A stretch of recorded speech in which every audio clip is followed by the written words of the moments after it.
Yamamunyina ha Emma Baba for God and country. Ajubedi no so was SOMPA 106.5 FM.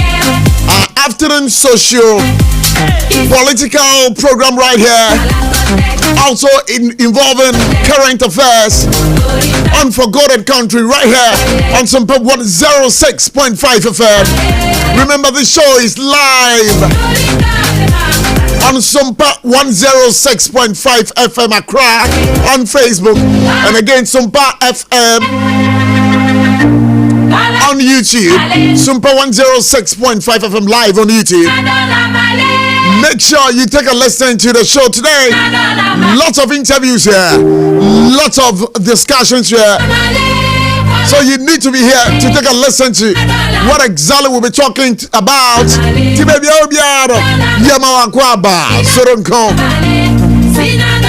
Mereboka say, wa multi TV jigger boss.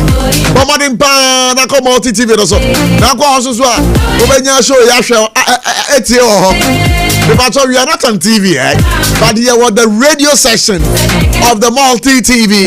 Bomadin ko na ko hwe SOMPA 106.5 FM Accra. Na what show do ho mpodo. So we be bia wo pese de ebe ka show ihu a akwanya e wo ho e de ma wo na say you can bring your suggestions, your thoughts, your whatever questions that you want to ask. Remember, you can ask all those things, all those questions live here. I was SOMPA 106.5 FM. But most importantly, no, so I call Facebook now the comment to the tour. How is the show going to be like? The first 30 minutes, some lots of interviews live here on SOMPA 106.5 FM. Yeah, Abochie's voice made a better one or so.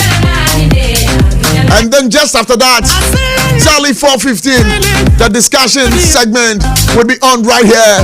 That was SOMPA 106.5 FM. And 5:15 boy, the baby ahuma tofonatum 0260196064 0260196065. And on the numbers I be lines to tuma. Obetimi afre na wo so do adwenkyere abebo adwumadi no.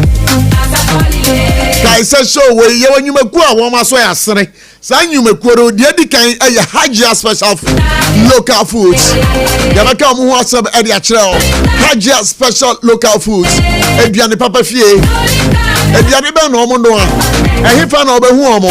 Ebusuaye mfa nkame mo. Nyina no. Ade abeka nyina ho nsam e de akere e na wie e wo SOMPA 106.5 FM. And point homeopathic clinic. I wanna go obenya wayaresa one time quick. Yare kwankra dokro ache. Abusua sa wo de kire ho a o mesa o yade ne dia ma o mo so yasere pa ya do mo se sa so na medima for herbal center Dr. Time da so mo so mo boy chidom kese pa say na yare for God and country jumedie no ebrewo Thursday's edition Electrolon Ghana Limited right from day one yes Electrolon has been with us hona ko abenya electronics papa no timbo modern pa na fa we di kire Electrolon Ghana Limited so better electronics so asere pa amane for God and country jumedie no yare bro live here on SOMPA 106.5 FM baby obi ani ya ma kwa ba anya sala bara ku fike mi la ha SOMPA 106.5 FM ajia bara ku ku sha akura bi program yare better program violo anya global ada mi kata bera dare nemu premier lines ala bo hana yo nana afura mu no wo ha ta yo number solo 0260196064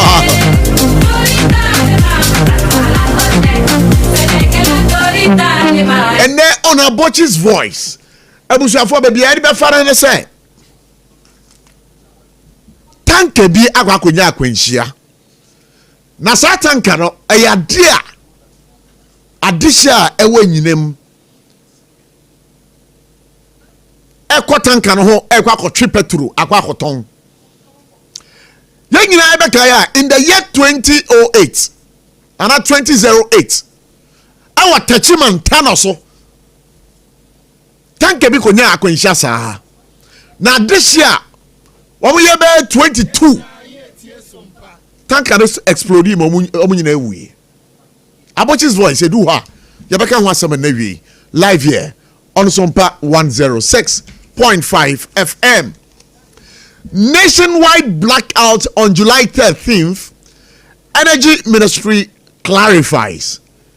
I say any chair any yet say the Energy Ministry no de betu dwa say ayade anyame adoma kwesi eda ye nimu yayi.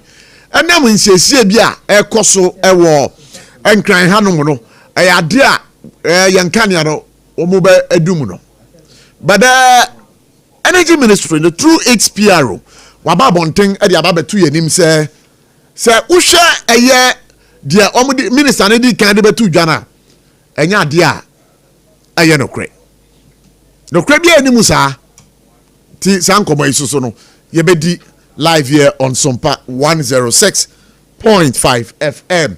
Until Mama and Ablakwa signaled LGBTQ support at the UN in Tim Fojo.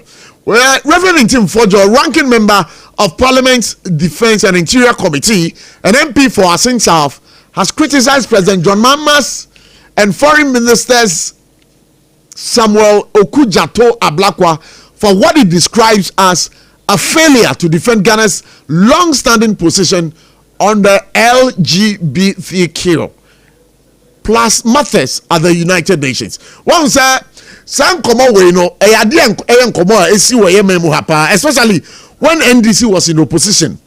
Ni abema Sam George. Eyade na ade we no ni nyan pa na ochra. Aban dada no na nado aban no na nka sa ade we wo say wo mo de bill no call eye emra hye bedwam no na nka wo so amohwe na wo mo assent the bill say de be ya woni eye trumutu ene sa niam e wo man mu ha no enya de a ebe den ebe to aso ana say ye be bo mo kwan amomadi sa adwuma no e wo Ghana ha.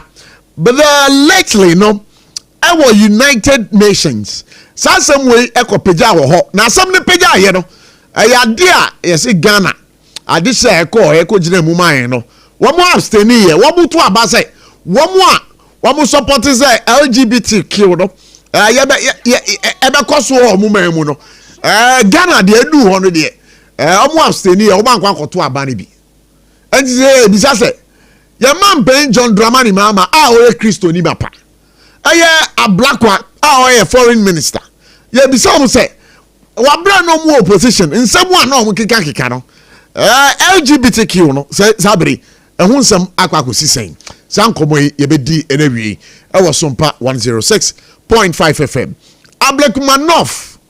Ablekumanov rerun aye ekua free the parliamentary candidate are representing the New Patriotic Party on there was idea obe participate in elections no, but the party no ka say woman tia na sa election we there was some boycott, but ekua free on there or say ono there obe contest 19 polling station elections now ebe koso Ablekumanov no idea ono there obeko ye baba modern na ye na ekwe free edi enkomo sasuna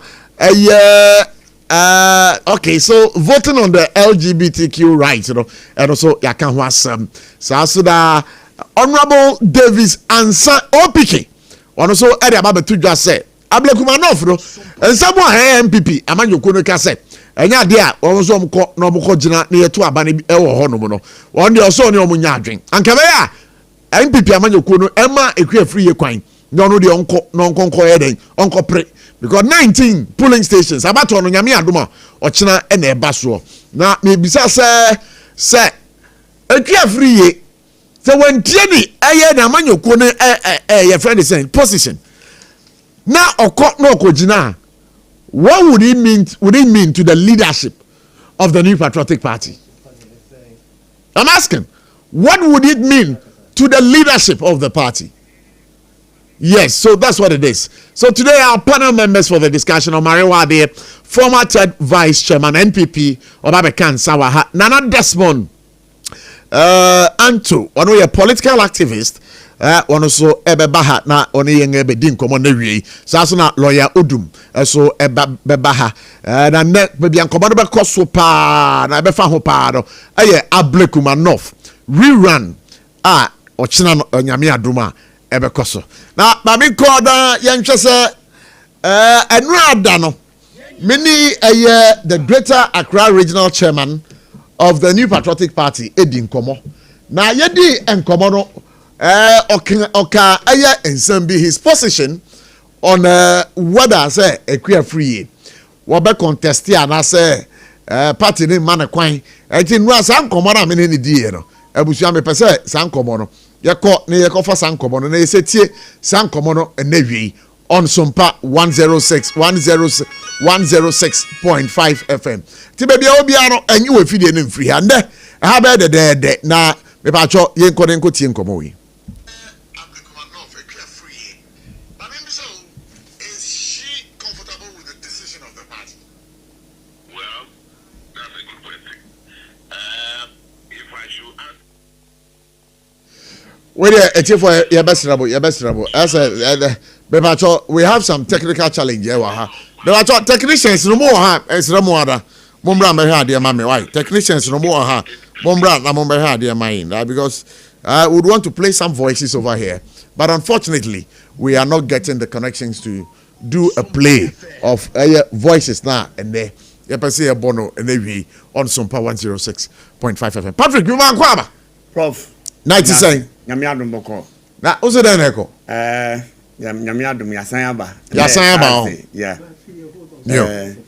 Ablekumanov and then die twinchechenti. And ye bekomu pa nehu preparations are easy. Edi ato kwan so a odi ekoto abanore run. Ode so mama na me hwe say me ni Ekua free e be di nkomo a the New Patriotic Party's candidate for Ablekumanov. Yeri aba Ekua free e ma kwa baba for God and country so e was SOMPA 106.5 FM. Hello Ekua free. Yo, me patro I say just some technical hitches here, but we will try and get back to you. We are trying to see if we can get back to Ekua free that yenene din komo. Ewo you know so. Patrick, yenhwe. Anti Prof and Ablekumanov, ye beka ho asempa, ye kwaso ne nia ebe nyina. Say ye maame Ekua free ese election de obeko. No matter NPP for party ni standard omogina ewo Ablekumanov no. Okay, we dey so ba me na me din komo. Ye ma me Ekua free ye ma kwa baba SOMPA 106.5 FM. Yeah. Na patro apomti saying Na me tia say. Yo. It has say. Na ye bisa say. Anya bia no Ekua free ye. Akansie no nyame adoma ochina ubesi ana. Me ba just say. Ochina akansie a eba so ewo Ablekumanov no. Ye bisa o. Anya bia no ubesi akan na na. Me ba just me sine den. O sine den. Me pa cho me sine den. But as a party and as a wamanyo kuo no e di enkomo bi be dan media no na nkomo mo de dan no say through the general secretary they say enya de a wo mo beti ase ma wo mo ankasa no akwakosi akan wo Ablekumanov for ye bi say o den na asesa Me pa cho ye si akan why ya mi sine den masam aye baako anopa baako awia baako enumbre mense sama no me si yesi akan no MPP for Ghana mine for one more domi one more pemasem Ablekumanov even NDC for so amodomi ya me ne mwedi agrofi yankwala brem munyina mu bochi na munkoto aba mekua free Otina masem ye tia se otina the dini menim wo ballot paper no so monkoto aba emfa mami na campaign saying me ba jose campaign saying e mo aye the rough emu aye de nyame akoma me papa na onyankopon beko soso edi ama me nyame ebeka wasama ma wo hu nyame beka masama ma me papa ya yakwa election na me winning hands down ya Ghana fenenyi na obi eni chia every step of the way you calculating 7 times bia ya beko bia near the figure beto each state wukuta pin sheet NDC wukuta pin sheet wukuta carbon copy original wukuta paper no with a paper rerun wukuta paper wo true with a media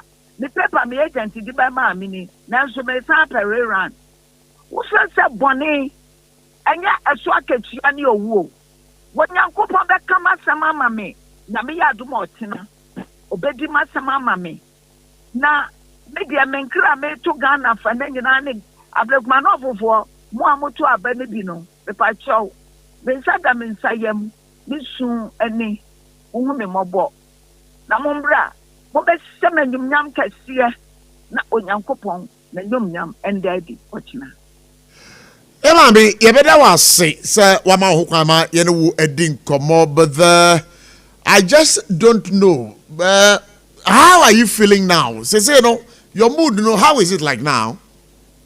The mood no and am say dodo na peja wo mo peja like o mo pia bontin e be tuwe di meti no wo be hwe me office ya me be bia mekobia dom na pia di meti sekuya Ewrade beka wasam ama wate Ewrade beka wasam ama be hwe ekunafo abochi eba nyanka me hwe ho a wo so to aba ni bia abatwi Nyankopon beka masama me ntia no ama me mudu no epeja ayekase enike sunkum aba ya asem nkura nse no kure wo Nyankopon ebe ma justice e prevail otena Enti ufi said the akosoro nyina no na eyade a wo mo pese o mo chinchim nsa na wo mo de abano de ma wo pese o mo chinchim nsa ede na dia wo mo aye nyina na wo mo de fa ne de afa ne titi pink sheet ya titi ballot papers ya school dan NDC organizer constituency organizer ya mo friend Kalamu Adamu wo make tax any etutuafo ya NDC candidate ni so ti ho articulation center ho ana ne organizer and that paper etiki question no obo ni nsem na ma ye sa de we nyina awie mo wie ya ade ayankan ya woti ya re-election and a rerun ade ayankan yo so kuta pinchi mo de ne sa ma fa ya ni nyina ye electoral commission ma ko share le omo eti so omo mba mbe ya rerun na me say masem ye Ewrade nkasa ma me Ewrade mpega ne mu no ma muntum bi ensi otena no ma ne nyam enda di ablekuma no fofo mo sori waka na mo nsemu nia mo ba mo ma me ekwafie mo nsem nyam na ye nyina ye mbotwi ye nda Ewrade ase wo ade a waye amaye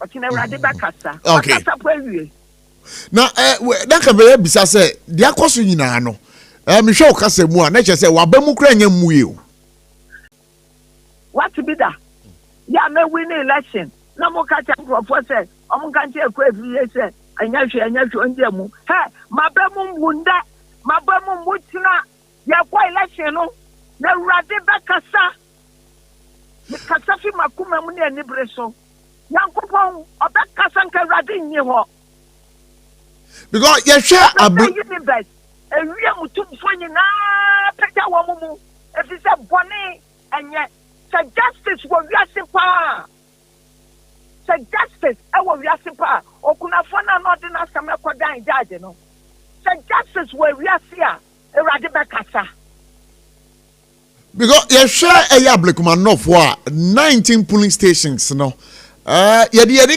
kemu a by 15 of them are MPP strongholds. And you know, UGP say the MPP at this year a dozen ewa blekuma north hono na you share a year akensia you see since 1992 ho nyina eba ablekuma north there our MPP stronghold, and because of that, it is making you have confidence. Elections, you be kunim. My confidence is derived from my belief in God. My confidence is derived from the fact that I worked very hard in terms of infrastructure development in Ablekuma North. My confidence is derived from the fact that my humanitarian relationship, my humility and understanding is so great and enormous. My confidence is derived from the fact that me obia the kukumenim me benkum kometi. Me si min dem nda ye to aba. Na urade ba kasahwe etutu asem o maye so mbeye. Atintini akwan bia so o metinti makwa fiyensa ya beji ya ne ya power ya de macho me bebegu na ya bono ya ye say. Collecting center ye won aya 2024 ya koto aben. Na obi atiem say onyo ogbele wontumi nkuno. Munkuni free ho. Na wo ba na power wo penti. Wo dia wo pre na mo yanyom metutu wasamba hwa constituency ya. Akofa motofo bebre ekua owie noko ni oka keshi agbele na mo agbele mo na mo ni amebagbe mi akua free here yo no mpeso mo kumi no wenkunu yankunu na yo mo fa eyinu yakuna ase na asa yankunu agbele senkwa na nipa na mu me ba nipa na mu ka se agbele no ole amelo uni mo ana won mo ka agbele no won mo ye NDC form t-shirt e be gina ho bebre o mo de minimum o mo bebre o mo 300 no we atiem na obi a ye collection center obi afabo so de bebo mitim me ndu ba bia na obi abọ me kwati nipa ni mu o no be abomi me yenti matem tata mo ye bibia se na chese na me we yesa no kra na ma mani age ya yenya ntie se eye Dr. Mahmoud Baomi abeba constituency ho enne anya bia no wanya sankra na e pa cho me nyante onyante ye wo ho na pulling station station coordinators no agents no omo are ready ana miti mini abema so obehwe obi boot sane welesi afa ne sere ho a obebo nsem amanfo ni abre papa ayo pulling agents no yeah kase NDC candidate na dia no open wiase obi ayakwa election we win we se tintini a we win kura yenge mame amanfo buafu papa wa constituency ya amanfo buafu pa edit say we be now say we party na we power ekwan on be fa su bia we so omjema be rade be kasa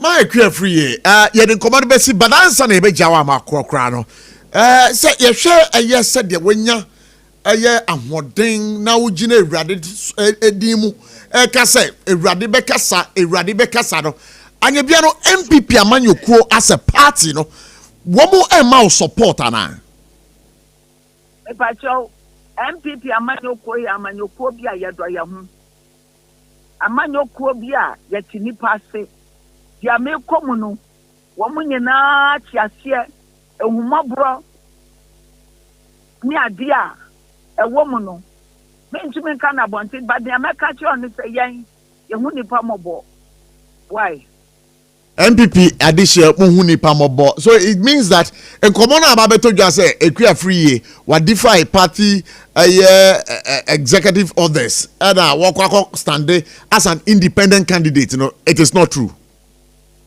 but you one say yen nyina manfo asori ekua free wonu ani beti wo kwa election o mini abema me wini awie no wabama ya bose adewrade ase efri epega ne kasiye because I was so invite to no have come. My dear, we want to wish you well, but addition I applicable enough. SOMPA for God and country in the way. Assembly or the be jamo. The American say Muni abekwa free. Ma de nyina mo maame ekwa free mo sister. Mo de mo nim nyama kom bra ma bre. Okunafo mo na mo ba me yie. Na mo be hu ma sitem hu se ya maame famu ene ya twimi abo so ya meka ne se be pamochew. Mamunda ni machi maame. This is the time I'm here mo papa. Mo mrambe support me. Embo support me. Mo beto aba ne mame. Police station bia ya bo a wate na wotubi wo ho no. Be dia wo bia, we NDC ni o, we CPP ni o, we MPP ni o. We na mo motwi. Emeto aba mamu ni aba ekra free. Na nyame ya dum na ye kan aba no by this time ekọ ento am embo 6 o'clock no na erade ahye no hwanyum nyam. Amen. But I said there, Omuka say about Bebu. Omekunu, Onasa Omunkuno. Obambo no security in some no senate yet. Me pacha yapa, one more mammy, a security and security no, a bind the security na mawa na say. Pacha I buy ama obia security. All right, my free. You didn't come out of but we want to wish you well. That's it. Yo. That's it. Party ni ya bread why? Party ni baba. Who with you? Idea baba. All right. My free and artist no Eddie and Komo. The parliamentary candidate of the New Patriotic Party. Now it is Menene Dinko. Wachina Ablekumanov. 19 polling stations. There's going to be a rerun over there. But she has said, or call elections, you know. But Wamusha, Nanwada and Koma Yedin Wufia. Actually, sir, not party the cry and Fuaso say, Obetusana Mono. But she's defied the odds and she's running on the ticket of the New Patriotic Party. That is what she said. She's running on the ticket of the New Patriotic Party. But I don't know what the leadership of the New Patriotic Party will say. Yeah, Bomodina Yeni Rabna Abin, so Edin Komo, the NDC candidate, Osia Kanyami Admo China, Ewo Eye Ablekuma, North Constituency. Patrick! Yeah, we're feeling common on. Yeah, Mami Akasa. Wakasa. I think Monday no, your friend now say person. Now person bekasa. I'm no nyane stand. No nyane stand. But see adie. O see akukudro number or copper a ugine mu den. Enti empire na blekumafo momoma no na ye bekosi bia no victory no enya ne dia na ablekuma and north no ensamfa NPP bim enti empire ne ye mama no. But empire dey obo bompire to pete. Yeah, dey ebo pete. Yeah, ebo pete. Ugbo bia ma Rabina obi. Ablekuma no for ne bo ese body direct. But also in elections and easy. Elections, especially when it comes to rerun, especially.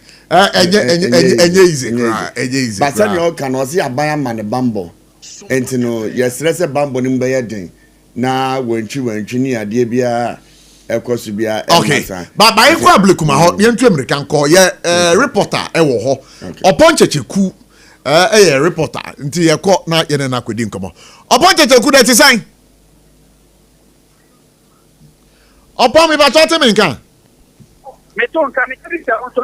Metonka kama pa. Na sabre ehina ujina. Because I didn't know a year or so Apostolic Church, Central. Yeah, a year a car Ablekmanov were back to what China and Roma. The Babaton. Yeah, we just say, what is the big year? Not a year, no myself containing a main station. And it's not a year, and the one the year could be here. Now, Mami Bisa MPP adishie ewo Ablekumanov wa wo ye campaign ama aye kwe free yana.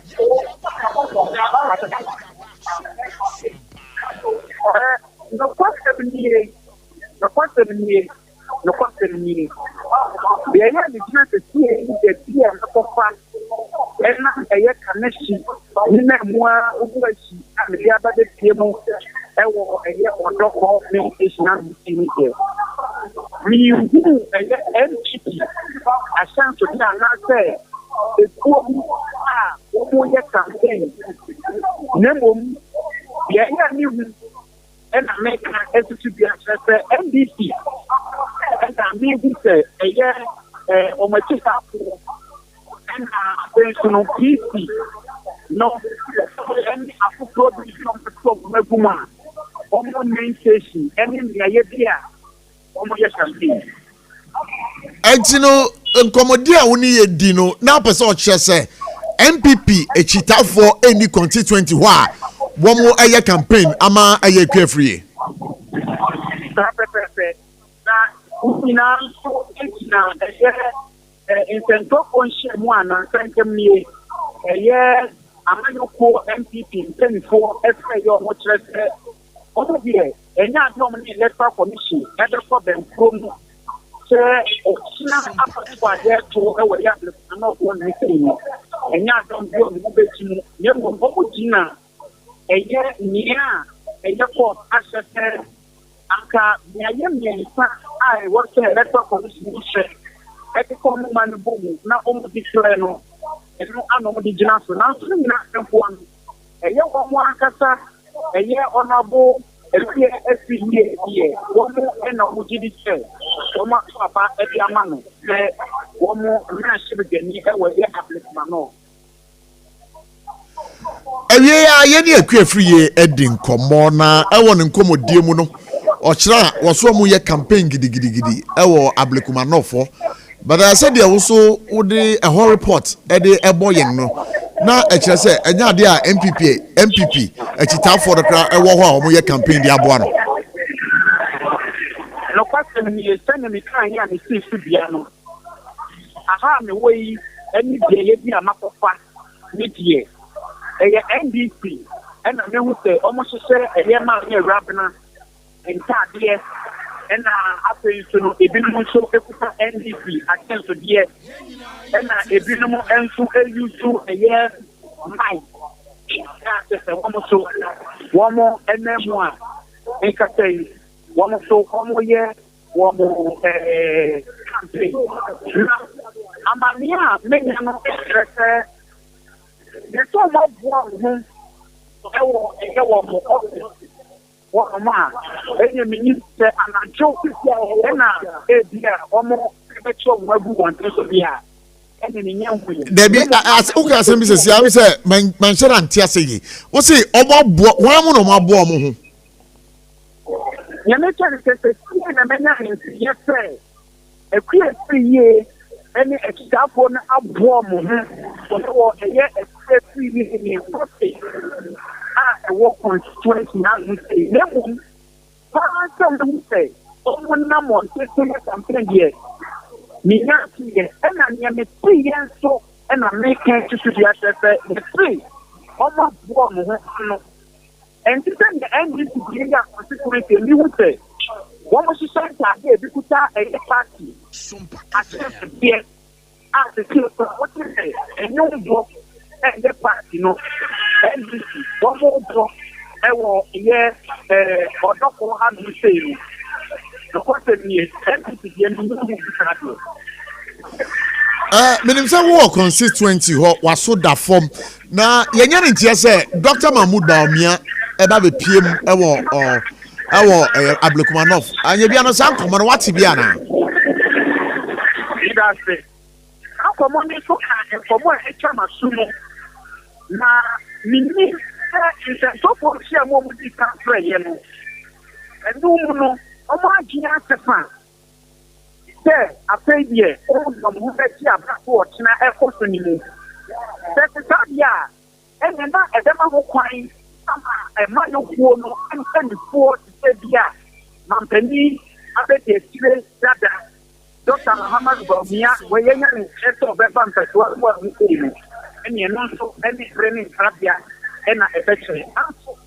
The spirit, I hope that is from Council and a member of the annual she said in àwọn kẹkẹ ẹwọ mp ẹtìjáfọ ẹwọ ẹyẹ persuasion lọkọ àtẹnìyẹ three ẹwọ fẹnami. So before me jaw mo akono wodi waso etoto form a den na wote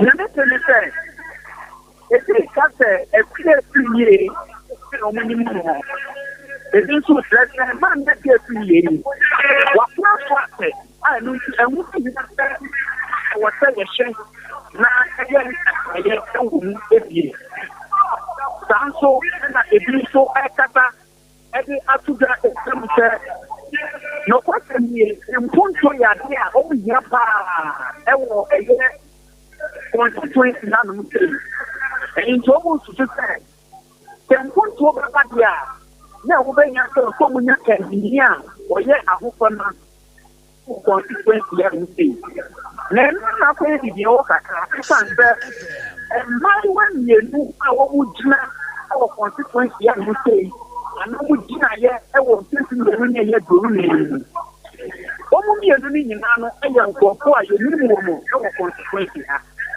enti punto da kwa punto da ba de papa enti ke wo tine nyame ya do na ba ko na kire mu eno na ebe kire fe ya constituency ni penu eno mbe kire na so ni nyina no every na kwa dia kan ke ye ni tumam wo ni bi ndi nkomo be ba twan ke ba bua panka ye ni timemfo ni bi ndi nkomo ai obetimi ni bi emu adi nkomo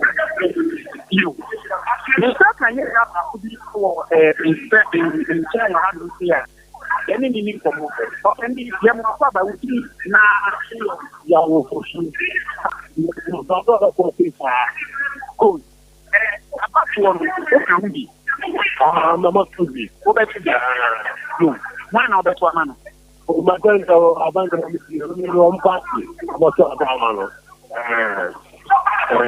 no me wa bi no na ye hu se ko me na ko te ni amano ko NCM e ma ba won chen mo ma be te na ja no ma ka cho o me mo mpati aba ka ba mo mpati e pa te na mo to amano ni o ma wa na o Ochi. Just be enough for you. Mate. Enti ye mi aga na ako na ono so. Ye no atakakaka na ye ma ni bi to ye nse wa ntia. Mama ye mo akwa ba ye na ready. Hello. Ye mo akwa ba. Thank you for speaking with me. Thank you. You can about let's go English. Okay. I've seen you taking some video pictures here. Are you a resident in this constituency? I work here and I vote here. I vote in Apostolic. So you vote in this constituency? Yes. Okay. So are you prepared for the election tomorrow? 100%. I'm listening them, so I will have to prepare. For the 28th of the man, there's no purpose, there's no gain, there's no value. That's not it. There's just easy money. If I have passed and I give you money, you do something. But you always spend the money and start saving. 2030 and be giving money. And the way the place is the same thing. There's no improvement for the commandant.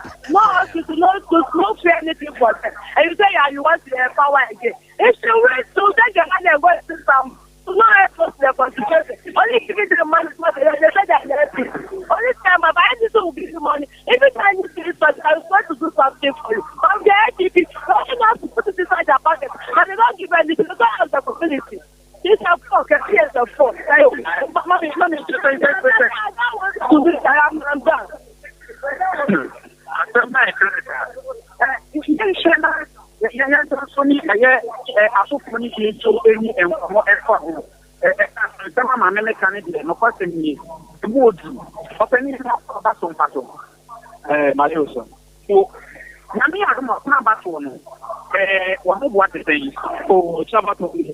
How boy come. The entire member as you do na ye penal agrikmano falam. Para member to get ban about the election of Makama.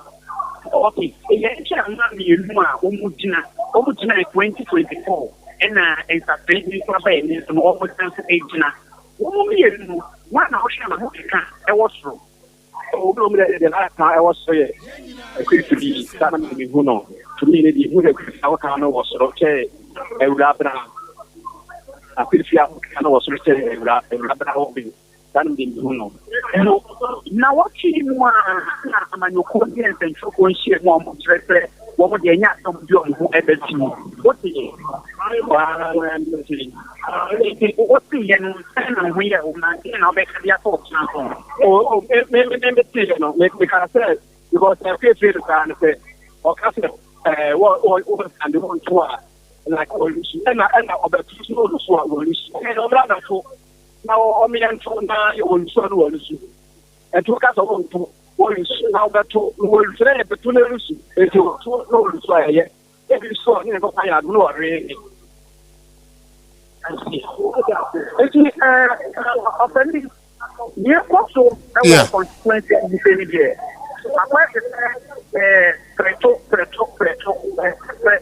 and top one.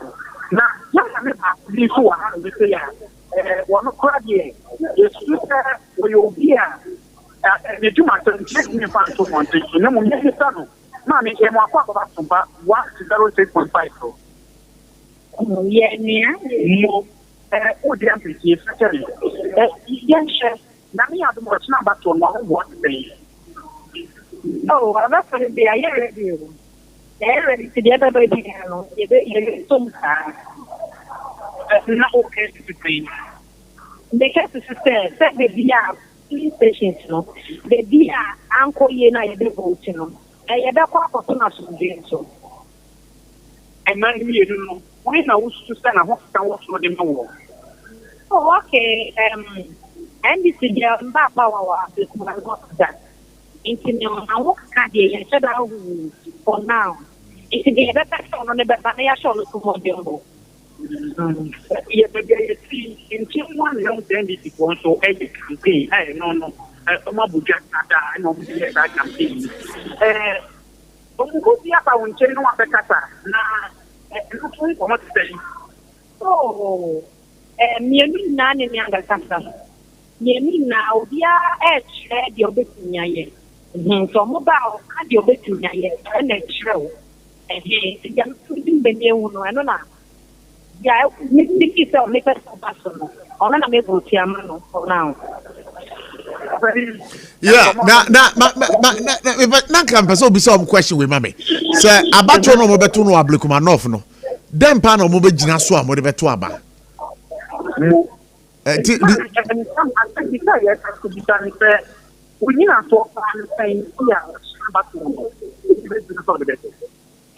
Oh, okay. You put my yard the more, not happen. Me not what it said. The person makes me say, and it's about power.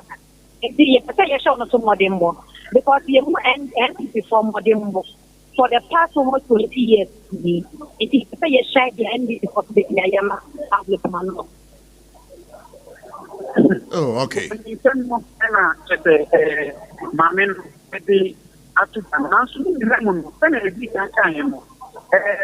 I feel very for man, Joe, a student, and about what you do. Now, what you can't work to the car and you a pepper bamboo same. As I said, I have to say, no, here. The bamboo is now come out on any man. And shall, if that's what I'm going to SOMPA. It's here on the Diampo crowd. One my young NBA here. If you have pitch, if you are NBC, beer on the put and you tell the just of each one.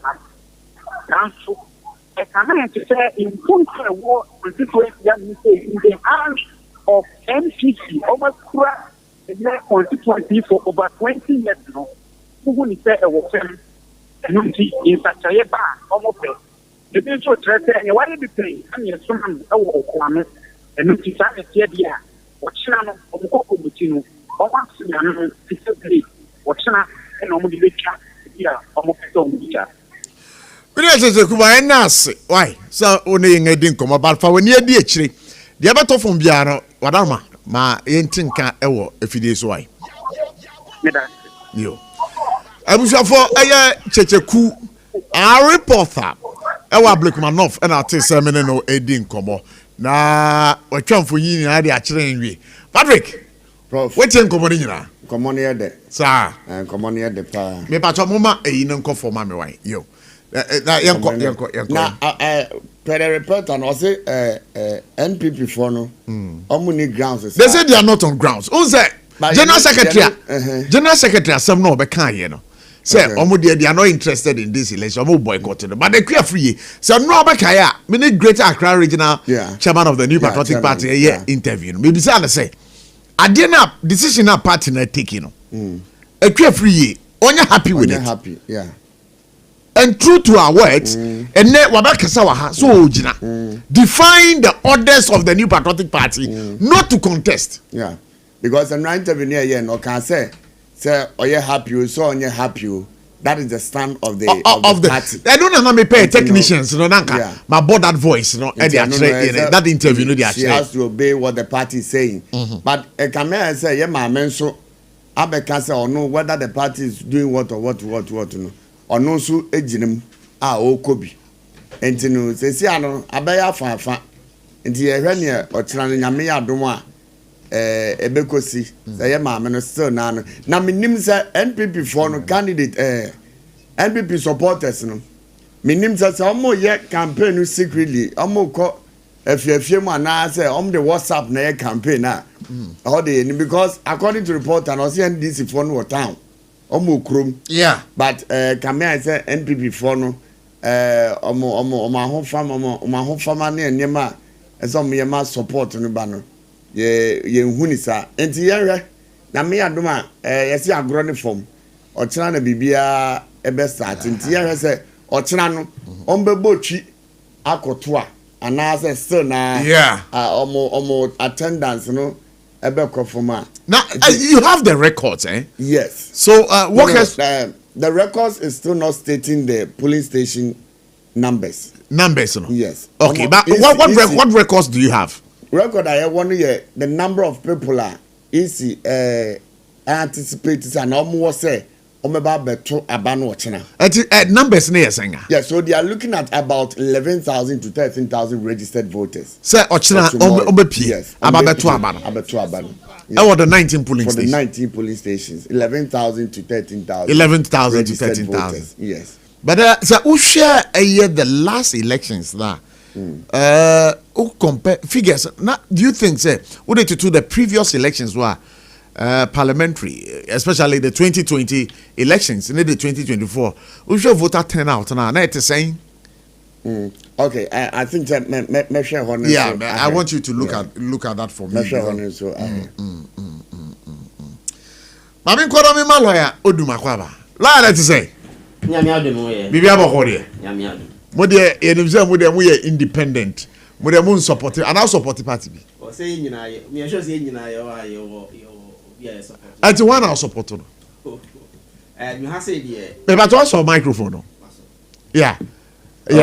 but I have by mic no okay we say one I support e wo rerun mu na say rerun mo one but interestingly mete constituency in many way what constituency no but me to about ho that's the interesting fact. When was the last time I called constituency? How me feel bad. Okay, boy, come on. What's going on? Well, so this morning, Utimu said there were movements. In fact, in rain, Utimu said na NDC for more de more van no and kuma more to more campaign songs. Mention them MPP for more campaign.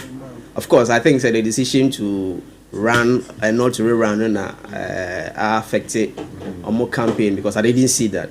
But Utimu and NDC for no, they were announcing. And I didn't they were announcing some campaign penny for polling stations.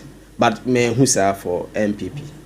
But I think that the decision to run or came this morning. So I'm sure and I pay they are working. The decision to run came this morning. You think the leadership of the party Womakasa? So about parliamentary elections now. Yeah, because leadership and Kasai, when I say parliamentary elections, there are two dynamics. We have the party and we have the candidate. The candidate know personal ambition to go to parliament. Of course, on Bejna on a ticket obejina party no na muna wakoko. It is and that is the issue. The personal ambition. But it is sad. Because if there's something personal, because they said the omo dia ha ekwe free supposedly. That is so. I'm a fan because echina say omo ndim kunima ekwe ndim kunima, it affects her personal ambition. And this is a woman she lost the last election. I mean some previous time. Came to recontest again and a winning candidate, and she really had to struggle because now at that time, the candidate was the sitting MP. She really worked hard to become the candidate for the party. And now we share investment during the last elections. We share billboards once. In fact, at the point in time there were tension because we billboards here say no we to no within the ABC and my issues grabbed by.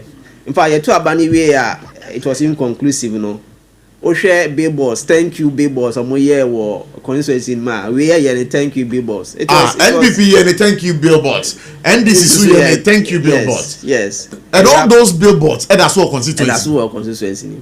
So the kind of investment she has done. A bad day pass she will just withdraw and allow it to go. Until when MPP said they are not going to contest, I realized that there will be a conflict between the candidate and the party. I didn't know as far as say because in the sense that she wants to contest. On the background, said the now more interview, NDC winning that constituency before. It's a very strong hold for MPP. Indeed, they will still believe that they can win. She will believe that she can still win.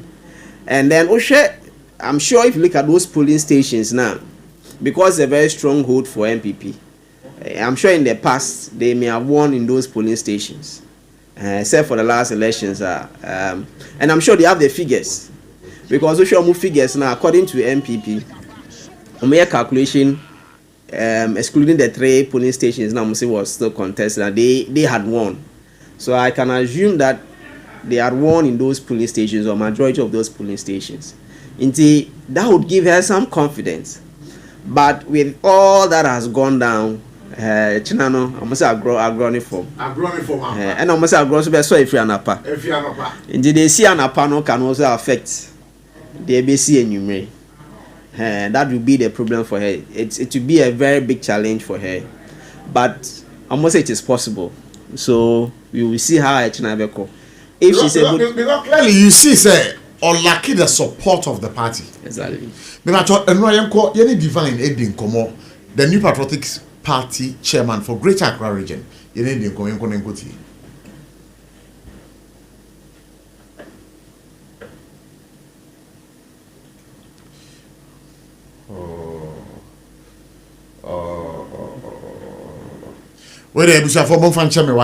are trying very hard to see, sir.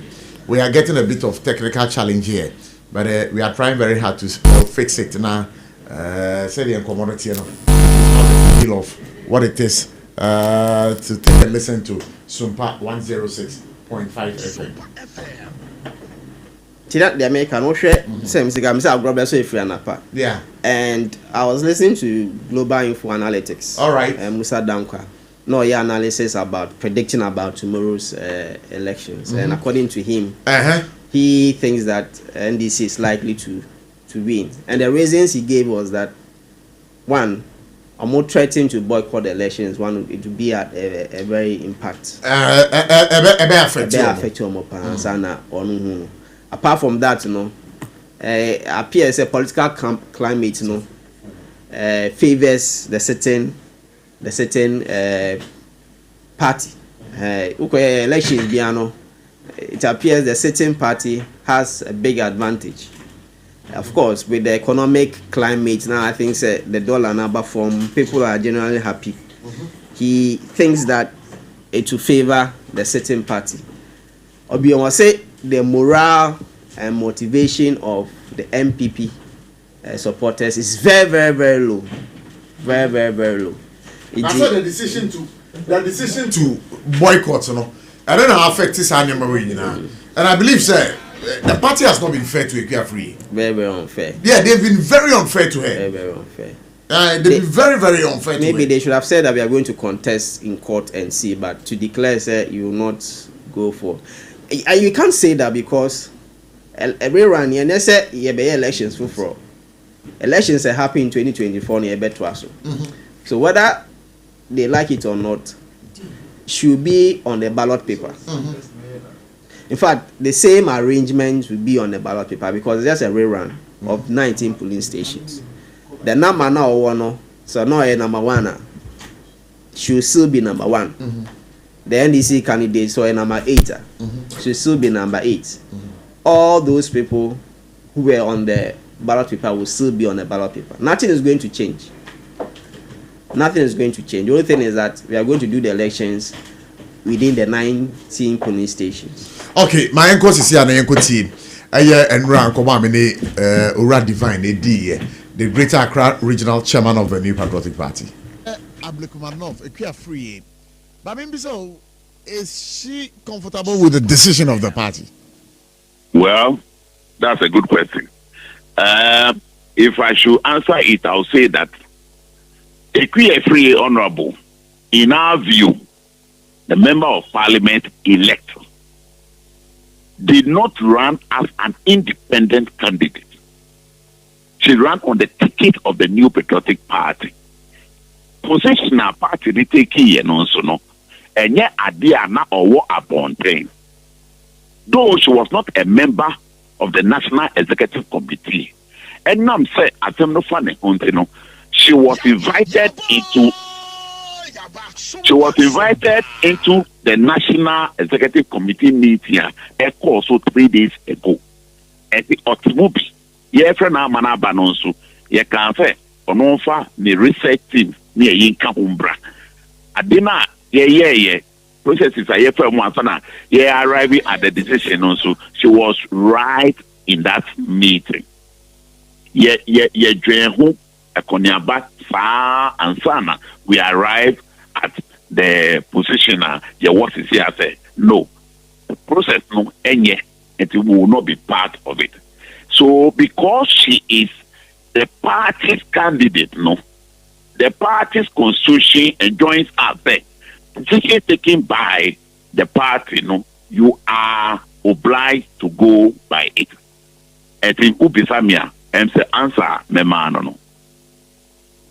And you know what we can deduce, they say, on you're happy with the decision of the party, but what the party has said, she has no choice than to comply with the with what the party has said. Honestly, enye onunkwa mi ankasa woni mi kasa as a regional chairman of the party no. Sabi, that position no enye ade a anka manage ho. Enye ade anka manage ho ni say. Senate bia SOMPA FM. Since I wo Greater Accra ha no. Sabi ya show bebre eti ye be kwa kopra ba kwa nka ho dia anka se mepe. But what we are saying is if you look at the processes now, wow to me I can speak say a lot of us at the next meeting, no, yeah, and can say political party that we exist to win election. So an opportunity better of Abekumanov a constituency.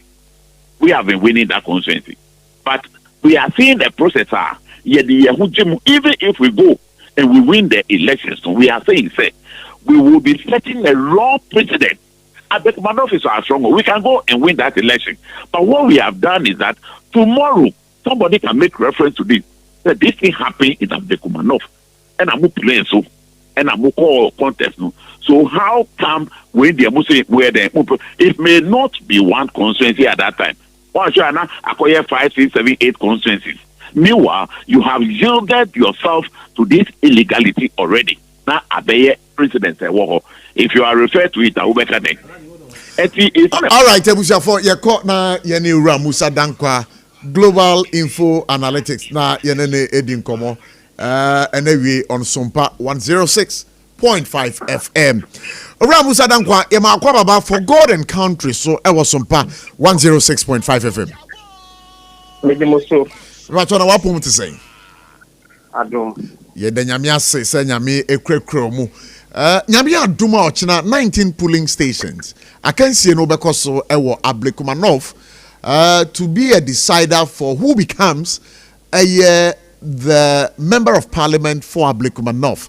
Now we know say also as a researcher no idea urempa na yebisa so udi lenses no to Ablekumanov na ochina akansie abekoso no ajebia no say na ohu no.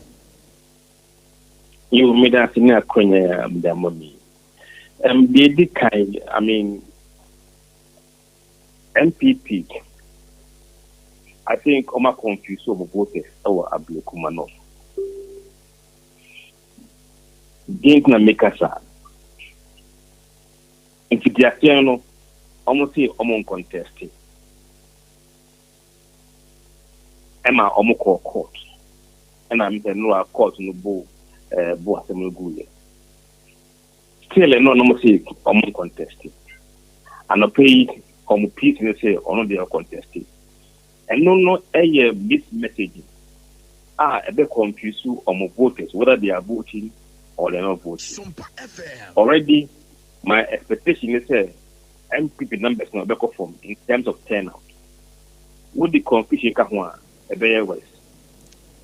And very helpful. But also now we can say already no na MPP voters turn out no ebeko form na me bisa say den gina so pa na wa wo de kasa asem no. Oh, we share in the last election, before last election, about 10% of voters Ablekuma no Oman Twala. Among in the but generally, throughout the turnout, I'm saying about 30 or 40% amount to last time. And almost half of them are MPP for.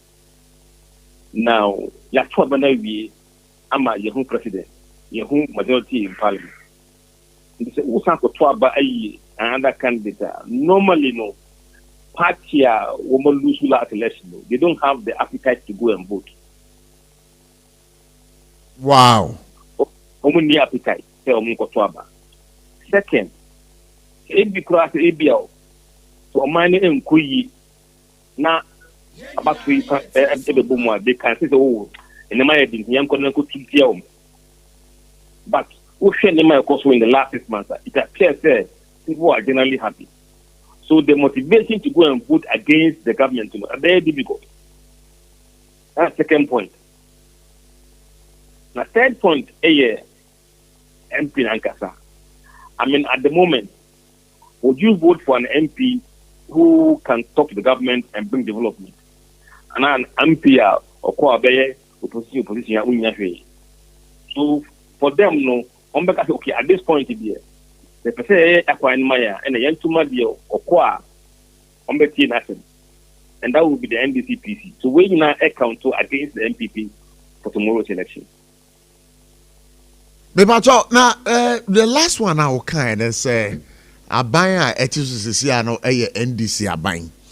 And then again, addition what Hobepe say, one more bedding, Omoba Tuaba, Ediama NDC candidate say they be a development, Bebaho. But we know, say, Ablekumanov, no, a idea, MPP strongholds. And say, Yabu and Kompong Ekwe Chikakra. By elections, but now a see a war, a party be strongholder. That party wins. You think that will not reflect? Oh, that be where election is different crowd. 2024 elections are also in a new dispensation. The Kakra had there, stronghold there. Who can abandon it? Who share last election? In fact, maybe a MP winning with 30,000 votes. For example, Ablekmanov no. Or Mugab, no say in 414. How do you move from about 30,000 to 414? It means the name is down. We share Tema Center, the same thing. I'm not company and not their coin. So the dynamics not our form and yet before, like before, the name is far in the critical region.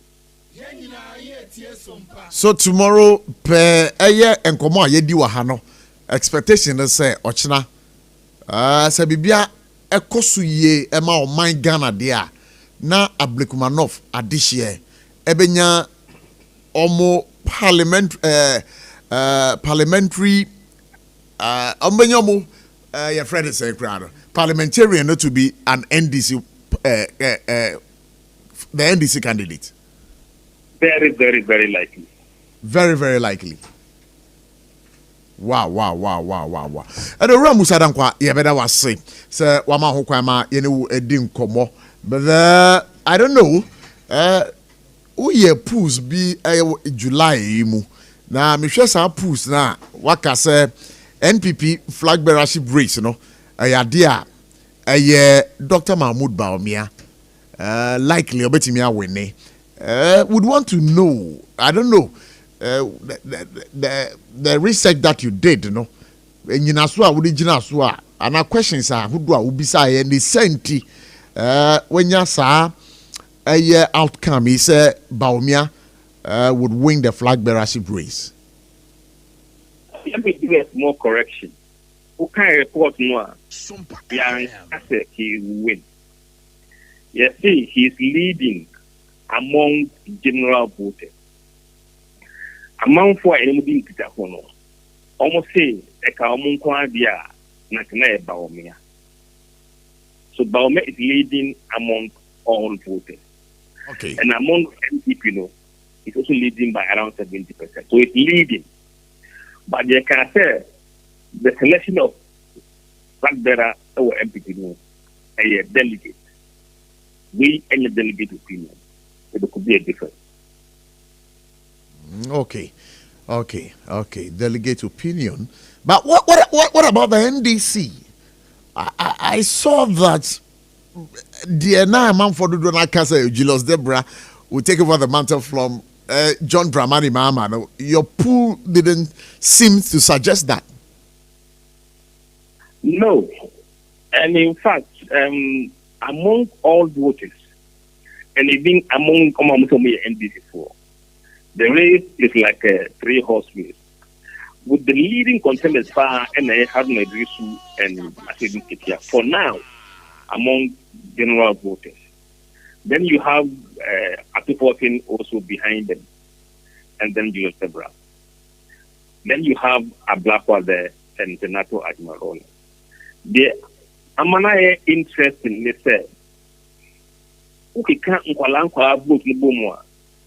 A dog to tell him penny vote.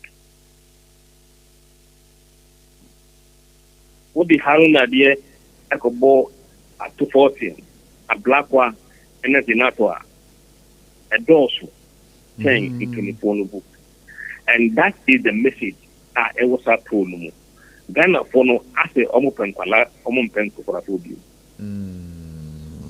Wow. Omupen kwala omupen kokra for the view. Alright, ura Musadankwa my fan common siwa ha. Yeda se pa.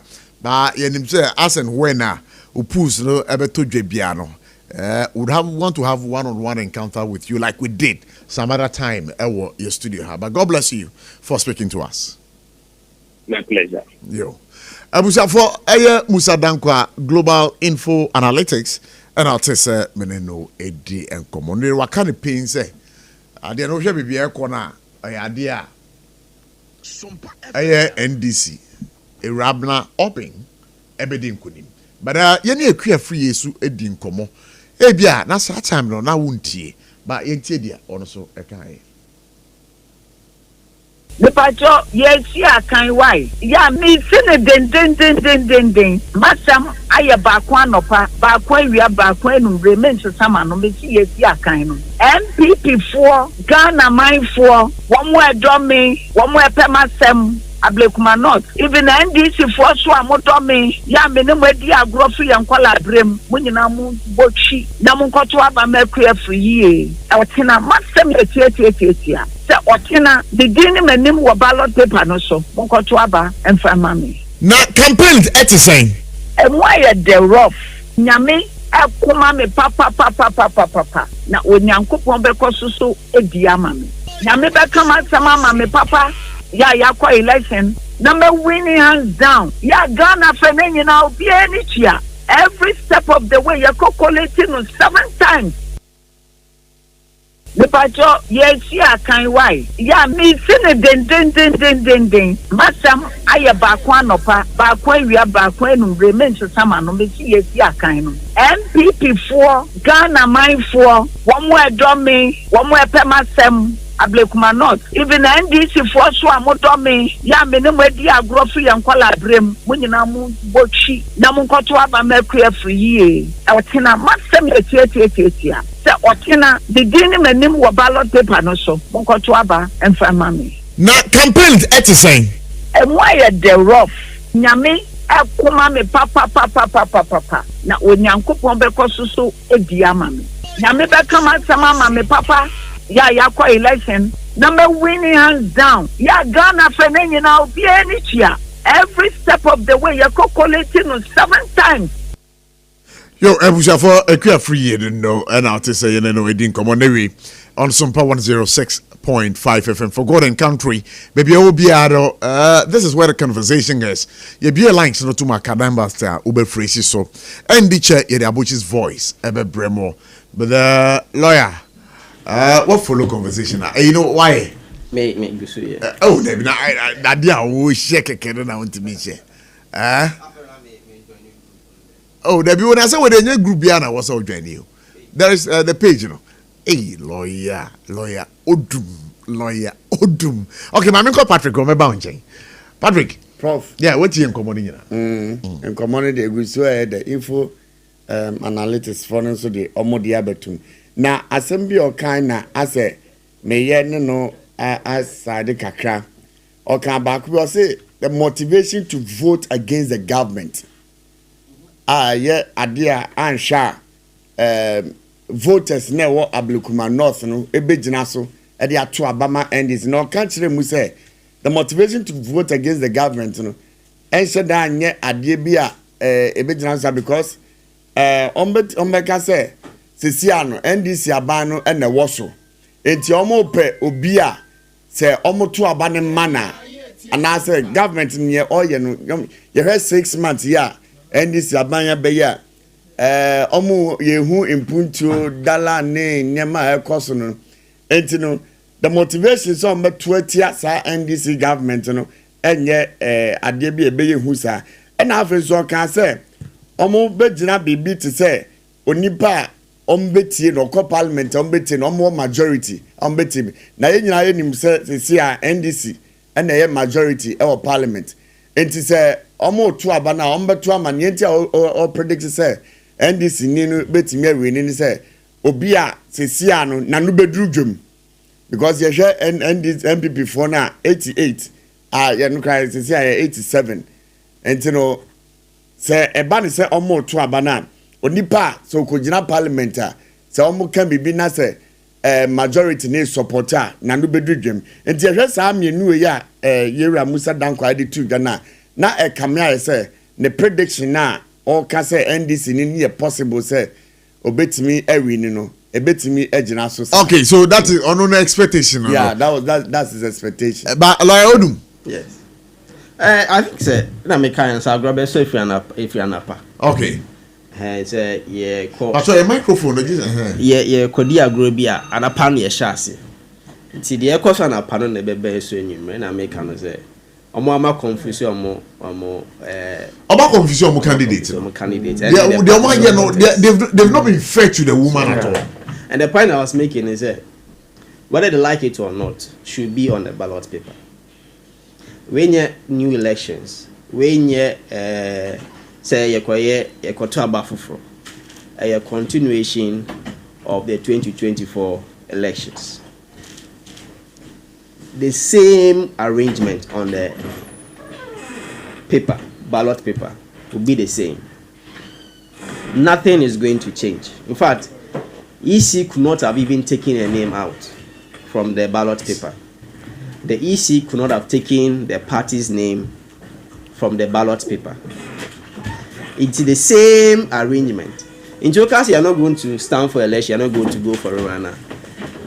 We are going to create confusion because you will still be on the ballot paper. She will still be on the ballot paper. And okay, 2024 elections, no. If one of the presidential candidates pass on, But because of the timing, they couldn't have even printed a new ballot paper. And she was on and she even got some votes. Into whether they were going to rerun, or Mecca said they were not going to go for a run or not, she will still be on a ballot paper. People will still go and vote. Me assure that people will even go and vote for her. Into the decision by the party somewhere call for rerun was not for me was not a decision they should have taken, because whether they like it or not, the party and the candidate will be on the ballot paper. The EC will present all of them to the public for them to take a decision on. And so I think I said Mr. Global Info Analytics Canon. I think it will be a big blow. But anyway, anything can happen. It's a stronghold for it's supposed to be a stronghold for MPP. If she overcomes and wins, then she'll be a good fighter. But Sankoye there we will have all the blame we put the blame on the people. All right, my which is voice and Bremore. When we come back, we'll be getting deeper into this particular issue. Ablekumanov rerun. Let's see, 19 polling stations. You know, you call Abochie's voice. Let's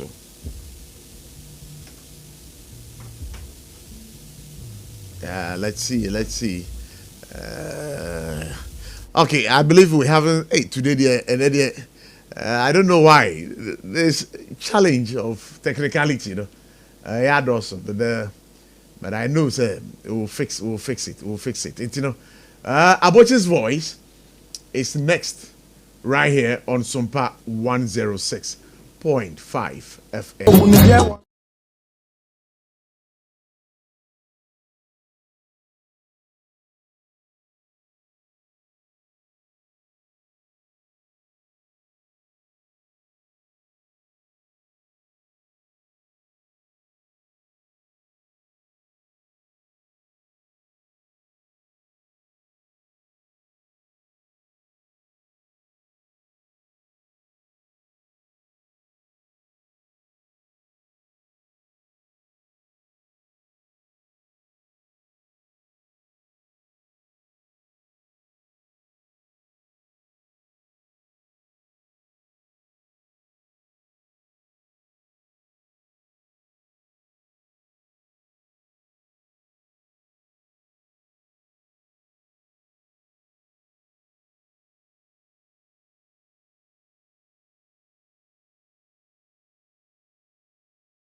On SOMPA 106.5 FM Accra. And there, Abochie's voice, yeah, they share a Ghana for ne year. A crying a wabra aquinsia esi. Awa ya kwantimpon aso. Nanu se mo share a TVs a who draw, who call internet so videos being in hall. And you name tank a bien accident. Na nipada seni. Akotweguswa. Fuela e Sonia free tanker mono. Wamo siphon fuel no. Ediako. Now, what is the danger in it? In the year 2008, ewo Ghana ha. Adishia ewo tano so techiman. Mempesa meka o mo yi yade. Wabra tanke bibe muni toho. na manfo edi America ekɔ sɔne fuel tanka ne gye bom no ade hye 22 ɛna ɔmo free mo na ɔmo ayɛ ɔmo ase enam a yatoto uhu nipa ɔkasa empunam and Ghana for ade hye saa de we no yenye suahunu bia evrim November 27th 2008 and as asem see ɛwɔ Techimanta no so 1 year wu year between 22 and 25 na de na see tanka bi de be monitor ho nya akwenhye be muni ato ade hye kɔ ho se omukɔ akɔ sɔne eye petrol any diesel bi akɔ tanka ne explode ye no nipa wu ti se ade no I had one of my best friends was caught up in that. But I said Ghana for I said I don't know, said yeah. Hey man penyin a kind baby a tremu say there was short memories, you know. I said, really, there was short memories. On June 10, 2015, I won't cry. Fuel station explosion a course on. June 30, you never kai. Fuel, you friend the agro. Nipa over 250 to 256. And a woo ye. Kumasi, a busy sa, nipa mienu, yen kodamienu. Upper West. Well, the be ASR, on Susono, a yadia. Explode yeno. Nipa mienu a woo. Na minim say amaya echa ehwesha Nigeria fuel tanker explode nipa bebre ewu enti adehia ewo enyinem we dia arabraka ye be sremo se akwenhyesi na ukọ se wo kwa kosone eye petrol na wo betimi ewu ebusafo a omutiem sese o betimi akọ Facebook page sese ya no efonyi ni da ho me wo say police fo gina ho fire fo gina ho enso omutimi nya hwe ko Facebook page sese ya na ko hwe adehia eye fuo tank bi a efri ekran akọ Burkina Faso akonya akonhia na hwe adehia omudi fuel gallons yellow gallons ibi esoni fueli poto utien ko Facebook page this ya na ko hade wo mo pam nkrofo no saa enya de a wo se wo mmekọ da ye bisa se sa ni ye boni we ni suban boni we ye ekura yen no ye be dey ni ejai. And I'm so disappointed in the security services. A police for a war. Fire service personnel no more. Just go to our Facebook page, just go and watch. SOMPA FM. And way a jacket will be for one. Would have one more war on.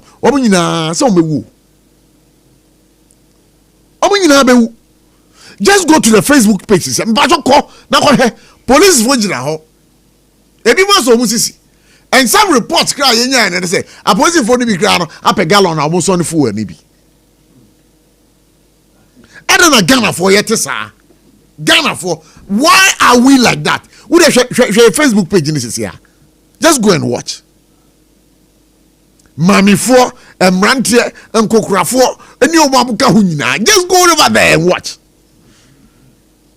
A brand no no sujina wa I say what is what done commentator no say je boom say see on so be hye adentina nipa yensuro yenkwan sa why adentina yenkwan ye di yenkwan di agro sa because this thing is so serious, very very serious.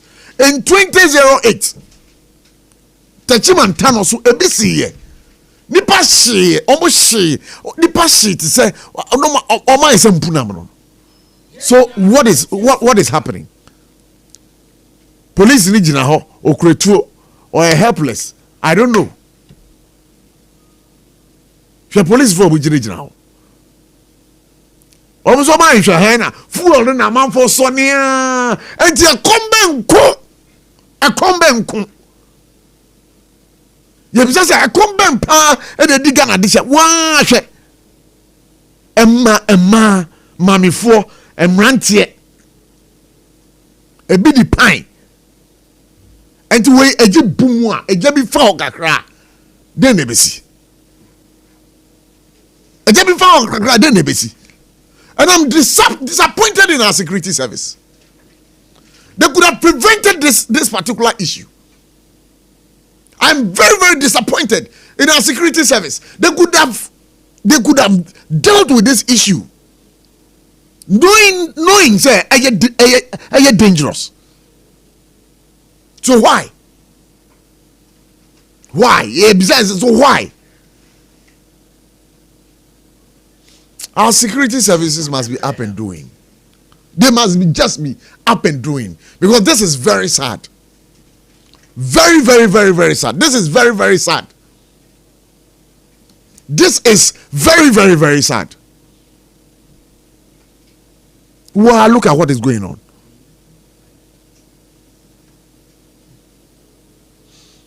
The police cannot go and ask the people to leave just like that and they will leave. The police cannot just go and ask the people to leave. And once they use force, somebody palm one free. But if you go and tell them to leave, will they leave? They will never leave. Just look at this.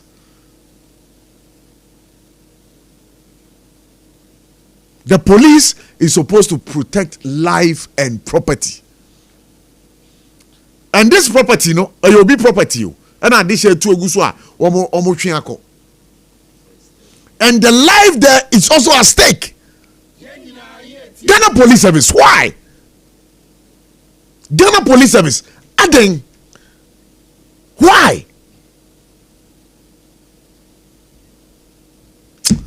I ask some Abochie's voice, and I'm in the wrong way. Now, let's say. Damiado, Minia, Bibi Abokore. Ejana dum ne Mompaibo. Na wo hwe saade we ya. SFM na Ghana fo yensua ade. Yensua ade. Na mpempi no jesi asem na si na yaba be fa ho adwen kon a yebesi wa no. But it is a police for myself. Yeah. I don't blame the police. Oh, but they are supposed to protect us. No, but baby at DC, how would they protect us? As you will room, it is the mindset of the ordinary citizen. Young necessary yes I dream. Near maybe say a bribia na say police catcher. Adi awo ye unim say bekumu. Into konwa ku answer police about protect one. Debbie, you should know better. But you see, sometimes education, they be say, your medication in conform ye. Omamuha politics ne bribia boso. Enti bribia say ye bohu dewru na Ghana fu nyina no yenye. Dimpempi little things bia we should all be in the know na ya tuagu. Na sebi politics here and there. On say politics by. Nema bebre na how yengu. But ye jai bribia erika politics we DBS say ye bohu dewru say sir institutions they are supposed to be giving us information. Where are they? NCC, Information Services Department, Mons and Chofu. We are all lost. Iti bisa we say ye be ndey baby a DC me sure say we report to hanu ekoho Ekoho, there are information centers. Information centers various towns in Yinano. Adia way answer what it to Bame, information centers more education. Oba doswa. Even though Duduna 80% it to I try to let them know say, look, ye here development. Inti mummo de ura ebema amanfuna drink asesa. But bebrena di tonru. Inti adia ko sisi a wo sisa fuel ya wo di gugalon hina na akoton ama no dia gunika fimbekum anwea bɛkum nti wode kɔma obi na ɔtɔ aha wosɛ nipa ne engine obi nso bɛtɔ because ɔbɛtɔn no fofofo ne nyinaa no ɛyɛ education mɛntɔ adeɛ a obi akɔsɔ wo kaa nya accident mu ɛsɛ sɛ tumi tɔ yɛn team but then tɔ yɛn team because yɛpɛ adeɛ ɛfo sɛ yɛsɛ yɛpɛ biribiara free nti saa na ɛbɛba no but on a more serious now, police for no mujina ono. Na police, na Ghana police na nkasa population no, one policeman is about 2,000 people. Inti, what would they do? What can they do? One day no cry and say, Sesiano, nipa ne dos, nipa ne guon, what dos in police if na could do one. What dos is in Inti, by the time I over catch Robis or Nunyano, now another person and so air struggle. Na senkeji buma nanka wonga wani so chawcha eti education no conform senior say kofa but minim say wo hwe de ehu hiam obo hu de nana me hu bi na say atomic junction hey yeah nana me hu bi de chawcha say ABC me hu bi da pa and this is not the first time we say abey jebi antomu ye inti ni yenhu bibia no odi maja bintom na meka in the year 2008 tachiman tanoso yeah tanka bi be monitor ho se ya na amanfo ekwa kosonefo we se na agi boom nipa 22 omo sheye te se mpunam no na even appear ti he krai tanka yi blasting people can say na people were trying to go and see say obetumi afa bibia in a blasting. So ask yourself say ekade. It shows that Ghana for now, of course, we are all greedy. Yeah, greedy. Say obi ejapade and I say na egu. On drain nipa krono ho but the obenya a free mu. Ebi an prakon ne last resources na the akofa tanker. And see the akakra benya no be a drain. But apart from that, even though the video is very short, about 4 or 5 policemen standing there. Minchi what efforts they put in to stop them. But the policemen are mujina hokrano. What the people are doing, movie idea. They are stealing. Yeah. They are stealing. Yeah. All those people who are amofa oil no bino. It's amount stealing. Of course, the video is there, and I think say, the police maybe couldn't have done something, or they could have done something. But all those people, we have to set a standard. Action should be taken. We can identify some of these people. Ya chiba kumuni miensa. Na ya the bad news mu say oh tanka yi si e wam kofa ya chom. Next time obi enkoye biom. Because the police people there, they are putting even pedestrians all of them are at risk. Because all their own wadrin say oko farm oil full on maybe. But what and it's a main road. All these people at risk. I put them at risk. And the policemen are also at risk because the distance on BBC they will go. Nyamine Dana said she NC. But and yes, my suggestion is that quickly a bit may identify some of them. Video no. Yes. Yeah, Chiba community mensa near the band newspaper say we are for tanga koto from no. And police didn't know Gina Horo. I said she in fan. Now me say the video is very short. Nti mean because I did with a jib boom. Now make us say yenti mean what efforts they put in before. But the video shows that generalized like they are not concerned. And it's a very serious thing. But we can take action. We can take action. We can take action. We shouldn't allow this to go. Because me who I am my basa, my worry. I mean, because there me who you know I will teach him and Tanoso no. In 2008 no. Neni nyanyu. Masa. Ni pass washin why kete. Wash it and why kete. Because this is so worrying. This is so worrying. Very, very, very worrying. We must make an example of all this. Okay. Yeah, example. When it happens, people also do it. Okay. Yakwa mano so na yene nana osaiba akasa da oyobia odimu pa ewo abekwase ewo enyinem. Nana wadama yema akwa baba Sompa 106.5 FM for God and country so. Yo nana pacha pom ye de. Yesu adumo ye ho ye na mo so ai. Adumpa ye ho ye pa. Sisi ado ye wo fidue mu ha for God and country. Wo share Facebook page a de da ho ne de say tanka bia ba muni ato enyinem ho. Na ye hu say addition wo ho no. Soni petrol na free tanka dum. Na ade we ehu pa o. Ehu pa na ni to tuntu de. Yi sikachi na ye refi say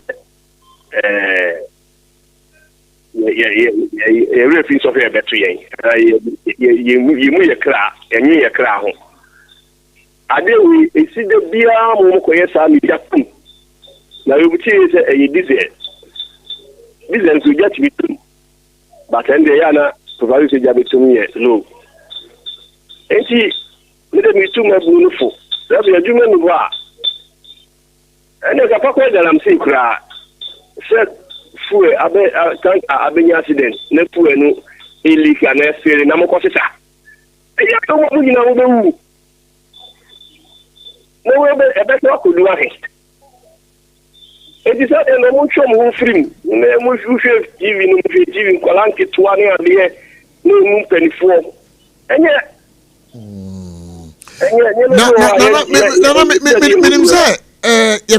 ye ka enyinem ho a wo ye opanyim pa ewo ho na nti asem ne si ye no mpanyimfo antimi antu ho na mom bia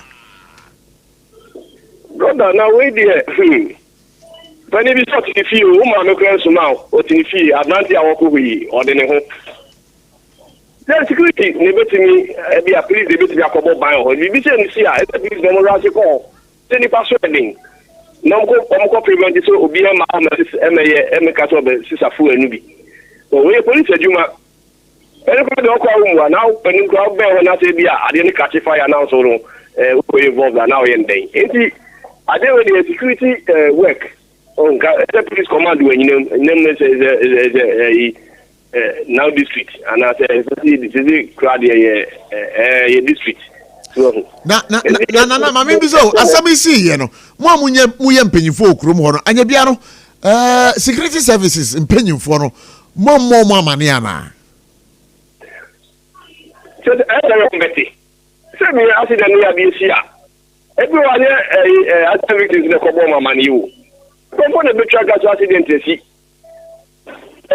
one better no mo say police body ni e bi ho na ase omo yi omani so ehu se ka kitu abi nya zezi on be racha ko sin ho akuti bu nipa no abi atkochi ka no later abako to ka na pa police station so but after ni be say no we as a form of nipa na egu ade so eludu oye aneti sa oye na say mutimi mu pa se ho be 30-45 minutes to 1 hour mo ko hu ni na please pass me amuti ba dan so omonyo so omo yese ani asabi o mbenye bibi o munku ana omoye wo anyway omo juma mi ga 100% cry when person omo juma 100% so back prevent we people from going there to collect the oil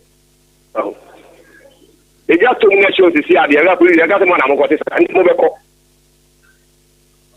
because videos bi a ye hwe sisi a no ye hu say videos no videos no kra no na post fo gina ho na obi antimi obi anya hwe omo so mu gina ho na mo hwe say adehye no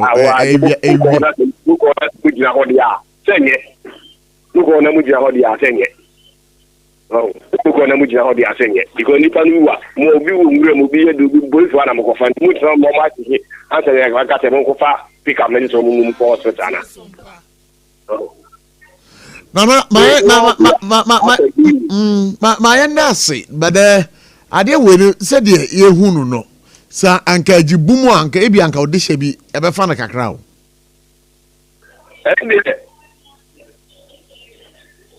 Ene nokre. Ndisa mi di shoko we mi nim so okoko. So mi di shoko mi nim se okoko. Ebi am me tukwa na me kwaduma na se dikra me ofi. If I'm in fear, that time me TV and I say in so radio. And they always move through.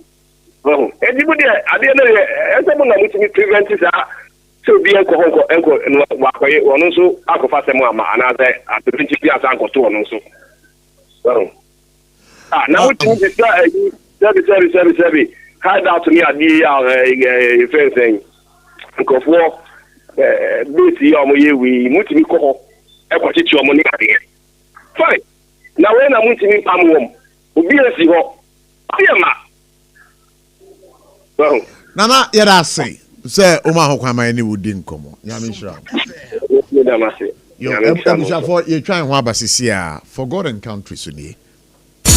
Techi manufui Electroland abeja near the Munamuni am a punning in Answabo. Wait, Thursday, 10th April 2025. Raya showroom for front and Wukumasi Techi Mankwana so. Yedi Roma sorry dino, and I said backsword Nidia Nimshe. Roberto Samsung, TCL, Media, NASCO TV, AC, fridge, gas cooker, washing machine, deep freezer, home theater, microwave, blender, kettle, rice cooker, and any ammo puppet count now. Now when baby, it can for baku 50, ebenya 15% discount. Any achedie, it's a rabbit can who now say now.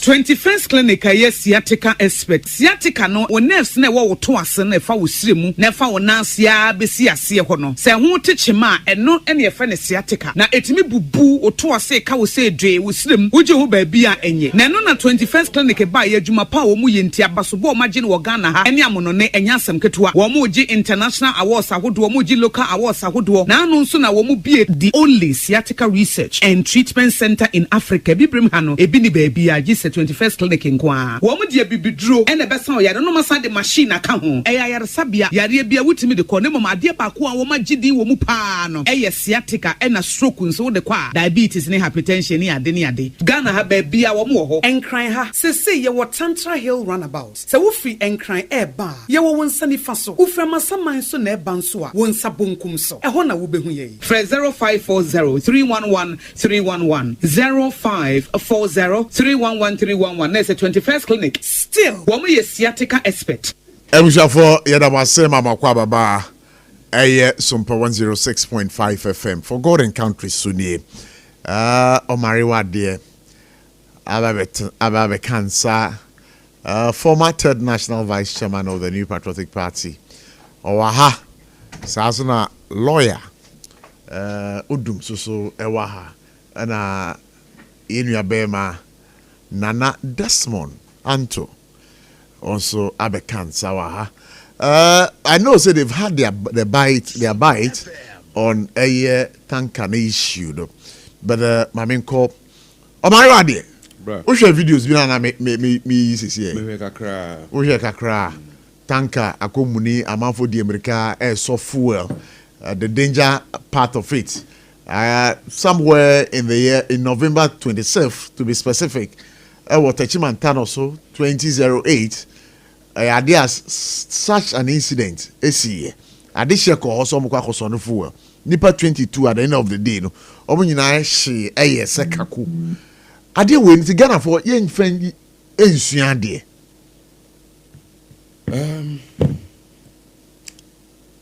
enima miensa ene wo nipa na biensa na mu mienu ye mu ba ko ye na mienu na aka this empire this nyankopon bam na sa ba ko na aka na de empire me say ne ma miensa sure come here kaso we bisa bisa de be ne ma say me bisa ohia nyansa Jimmy. Oh yeah, Nyansa and Jimmy. And I den. A cambo mo message say nyankopon ba kono de say nyankopon bam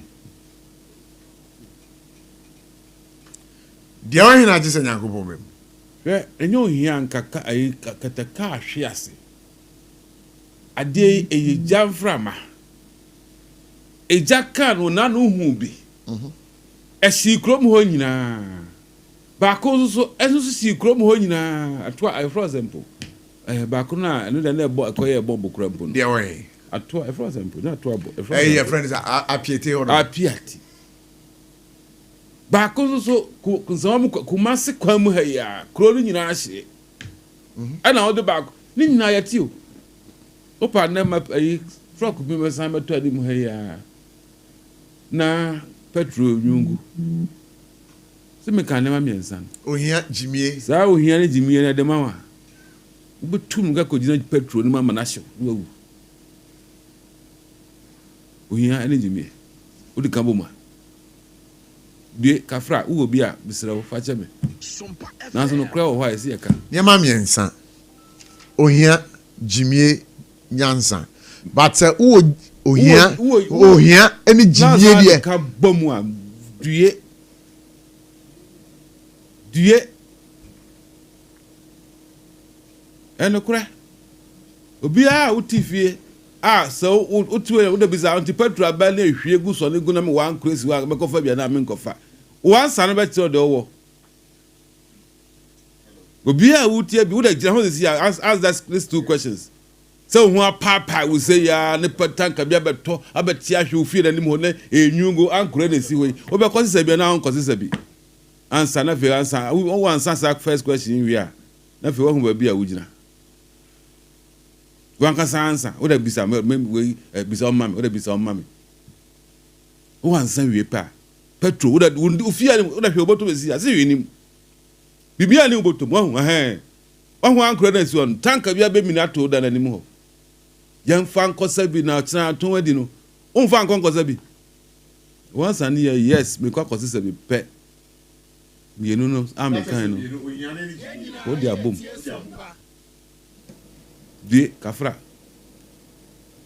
cause never tise obi di ahye kosa bi ahye obi ani ho so nkwala mpanifo ma amene na nanfo a de ankura krowa sani nyina eno so na so na edere banga baby o aji boom baby free high call 1 kilometer boom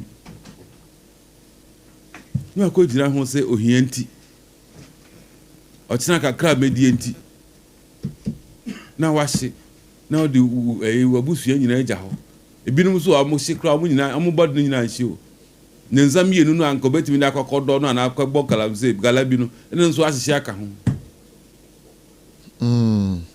Mira mestre Ghana for mamu mie ni ohiachi sebe edin kwase asem Ghana for be na kan de ohia kan wa na man kwase asem ngo na oka akwa bia oto okopa de bia to ko e na ade no board dem na do mon tiro kwase for ohia asem kan kwase asem wa uniska ko yo medase enyefe enye dadie no ya that time do bia no say ejale to a ye dwane akatape ka ne ba ne fire service for be jira ho mudum no ne hu bibia no na no apia ti say yesin crofo eja mun ko ba chi na bi mu ko twa mu ko ten ni bi mu ati eti ati efri so wani na de ko hwe no a boy e pain uti ati efri so ochira sankomo yi yebedi echire ntino nyame adoma this year or etiwa east you don't be doing on this particular issue because as some dabi o ne din komo no se Ghana temamufo na amfa o madua ama no am din komo no kwa unify service for me catch out say mo hu say sa question me no na mbisa ye no se wo dan ni mu ho ofia ni mu ho anase wo nche honom ka bi beto so si ya ne fast your friends oil na ehwie petrol na ehwie gu yo na wo hwa wan kura na hwe oboto wa bekosa bia na utimi ansasa question ya ai antes unim se wo ka san crofo no ho esi e pe bi de ma be wo ka si me boy me to dwane then you know that you are part of the good human race Yeah, first I'm communicating into a. Next media be atem. Oh, David, na so new be atem no crepa no waka no. Because say enye hiane say been produce a Jimmy kakra.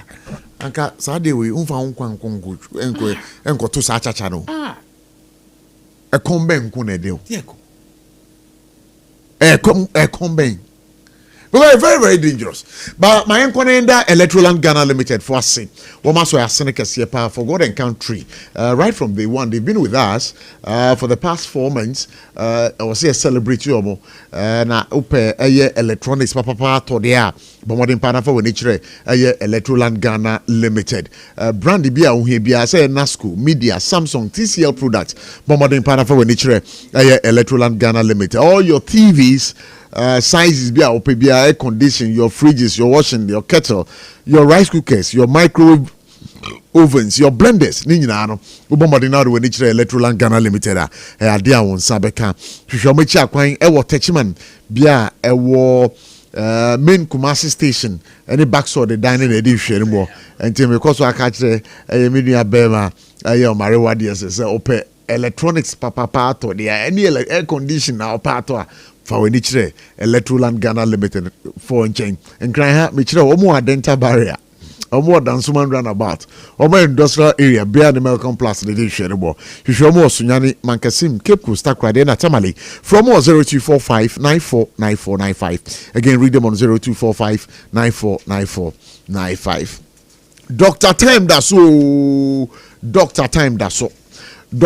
Daso say emfanto we nim say uyo bia yare kwankro adokro ache uji nwenje say yes stroke aye kana njudue ana osisi na ye oya ana waposo na ye oya Dr. Time Daso so bra medimafo herbal center say ye kidney say ye obrebo say ye mujabruso na hawo say mpo typhoid ni malaria wakoa enkoda me ba to bobon na fa wani kire medimafo herbal center Dr. Time Daso anyone in Kesa was 0244 774282 again read them on 0500 727215 in cry ha obohu omo pokwase mayira Kumasi omo ebuakwa agogo bia the government school ni dey share more Dr. Time Daso the Lord is our ultimate healer now nkra kase free ablekumanov we dey nkra be free enchia almost say and what capacity as the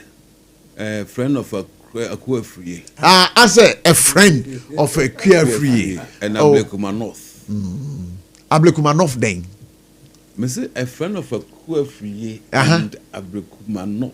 I'm a friend of them. Ablekumanov, you are a friend of Ablekumanov, but you are not a friend of Ablekumanov NPP. I am NPP. But we know that NPP ain't supporting free. We had a conversation here. What is happening? Nobody has said NPP and support to a queer free. But more boycott elections. I will tell you why. What's the reason? In the wisdom of the current national executive, which I'm no more part. I was a former member. Omodeba and me, I had an issue with it. But I think it was a good strategy. Because at that time, I'm going to take that decision. Na court, I'm order. I'm easy order say, a human no say I got 3 polling stations. A human no almost say omo abeka kire court in Ghana phone na say aka 3 polling stations. A human no omo akwa trans to friends say parliament eka say aka 3 polling stations.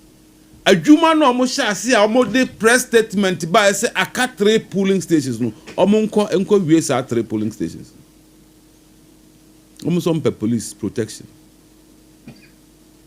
Court no so my order say police for IGP mon common protection no mo nye coalition no mo wie na court ama order mo anka some be catch na nu year o mo san ko fa ba escort parliament ese aka 3 na mo need that power to say e kwakwa run for the 3 polling stations na afei de watwa ho say de no akra wo ye no 3 no aka I also kwakwa ye no into why the 19 we need power to rerun, but this time you are going to rerun. party see a court. I'm a court. I said, believing that the court will do the right thing. So we came out and say, elections, no. There shouldn't be any rerun. Court, say, Yanko, complete coalition. No. Unfortunately, court and our judiciary united government try say we need a cancer mono. Almost say a compromise. So say feel say if you be a friend with him. They have sacrificed our democracy, and EC has also done same. To say yanko rerun no ni we are yan compensate akuya free na sa ho na minim say obu ablekumafo no for no be and I say but hold on for me na o say court na carding was say easy and konko akuya rerun no person mo ye yeah omunya asem no kan first konko complete 3 police stations no.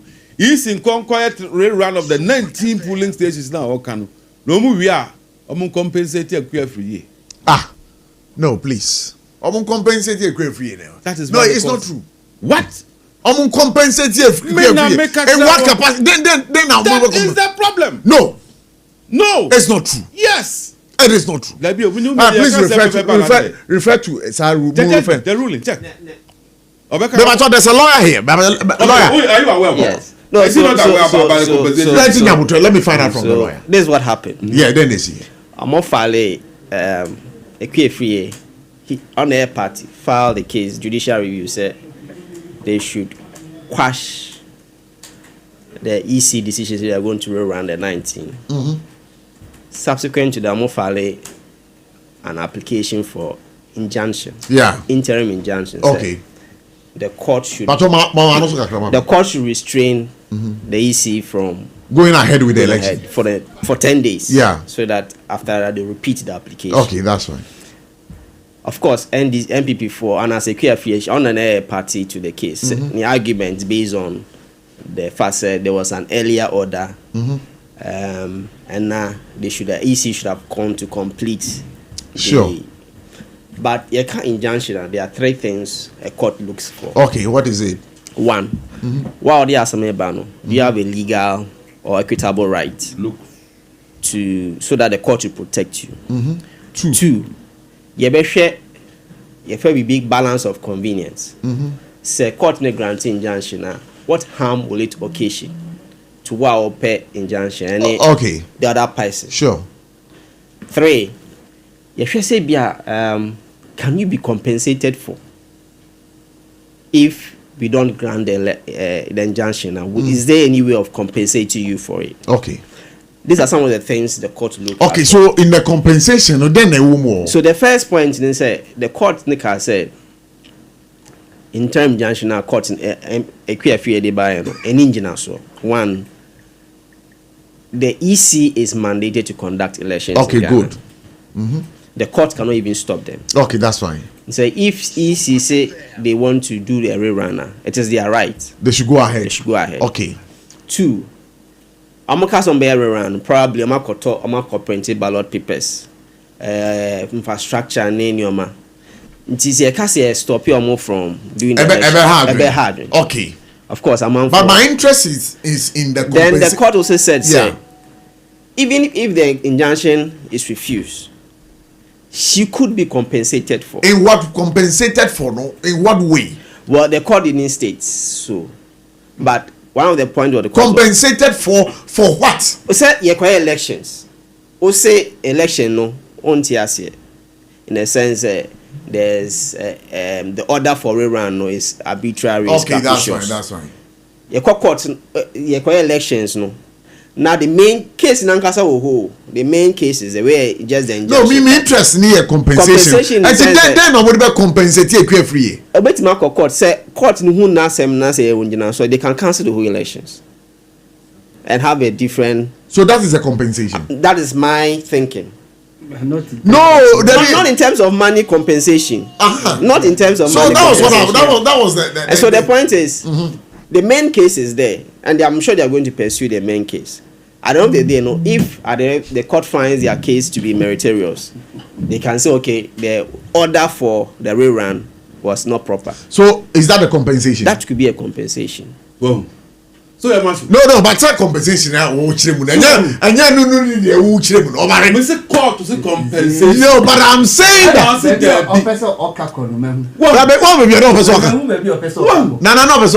I said, as a court be compensated. It's na Ablekumanov, Munjana, Montu make you free, na compensation at Tuncha. That is what he wants to compensate. I want to know what they call.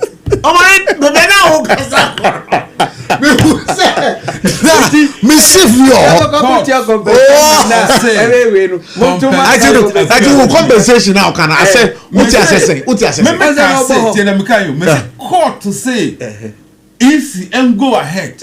No, mun ko to aban rerun no mu wia omun compensate. I don't mean compensation. But it's a lie actually who say that. And American or pair can say Blake one for some compensate Blake I come here. Hey, and you wait why you campaign America free. Campaign and the court na akachi Blake one for say omun compensate. Kasa mi hu sen kasa na mo ka na dia yes I did. Ablekuma foi, masu mo. Oyiwa. Ablekuma foi. Mo sorry o. Court akasa. Sa. Adia no ese enko to aso nye na. Afa de ese enko rerane, ye mo compensate tu o mo. Ye bu mo be. Court didn't even kasa. Na because me ka kra yam she o. Because court to say compensation. Say because me who see a court to a baby and say there be ya dear true. Ya kaya wadi into young compensate. They been see though. Nananto mamiti why. I will say politicians will always be politicians. Sometimes even when they get the opportunity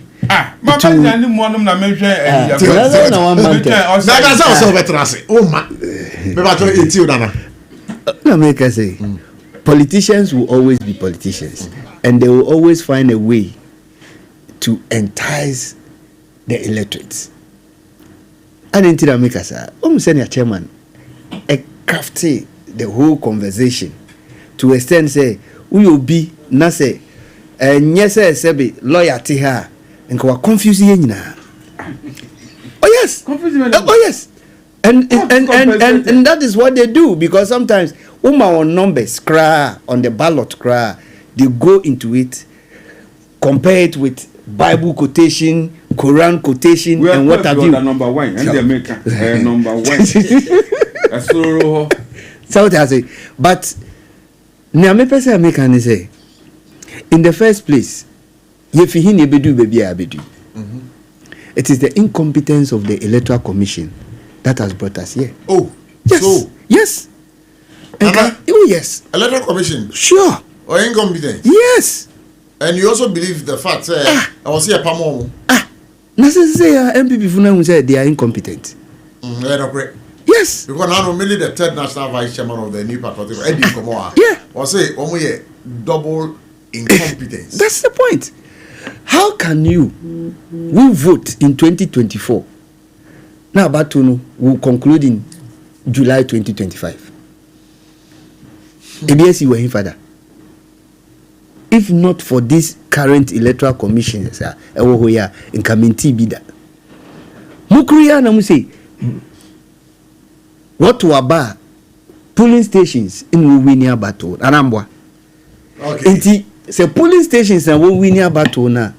Adan na montumi anye provisions a polling station honum obi bi obi abetumi awini naba. Na mo yeto aba ni wie no, mo so obi amra headquarters. Na mo mehye dan bi mu, na mo nkenkan aba no. Ewi achi no ballot papers any pink sheet na nkasa na mo nkasa mo provide no mo se mo hu ba bi afa because time aye kwakoto aba no mo hu nyansa e the ballot papers no kosi police station but they to aba ni wie de mo se e kwakosi school dem. That should tell you the kind of people who are in charge of our electoral commission as we speak. And these people are still there. And that is history. That is history. No, but in the first place, did you support the idea say you have to obey police station wo even say Odoko police station wo Dakuman police station wo Tesano police station wo what is preventing them from keeping those ballot papers in there? Can you imagine? I done excavator into ballot papers now to obey no. Excavators.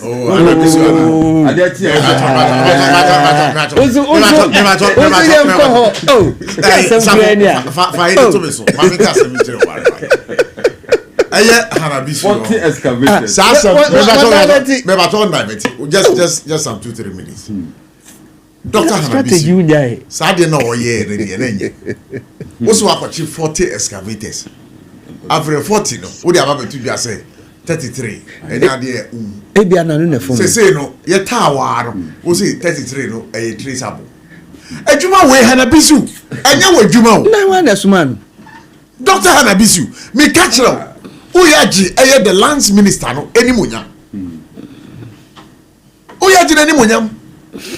The Minister for Lands and Natural Resources, you know, they are in charge of putting together, you know, the arsenals to fight Galamsey.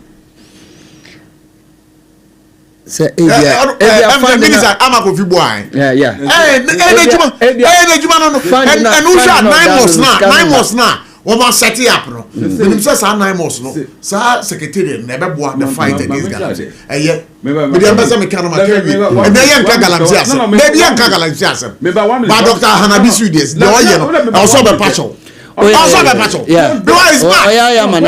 Why Yamanabroso? Dr. Hanabisu. Who Yamanabroso? Minister of Lands. And you are a young woman. I say you are sabotaging the minister. Now, what I hear to say, you know, it's bad. Blue water. Almost blue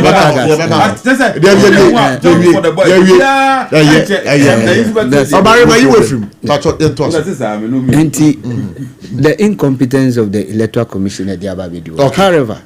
However, yenya eje to musi se court eka sema enu ne edi adwuma.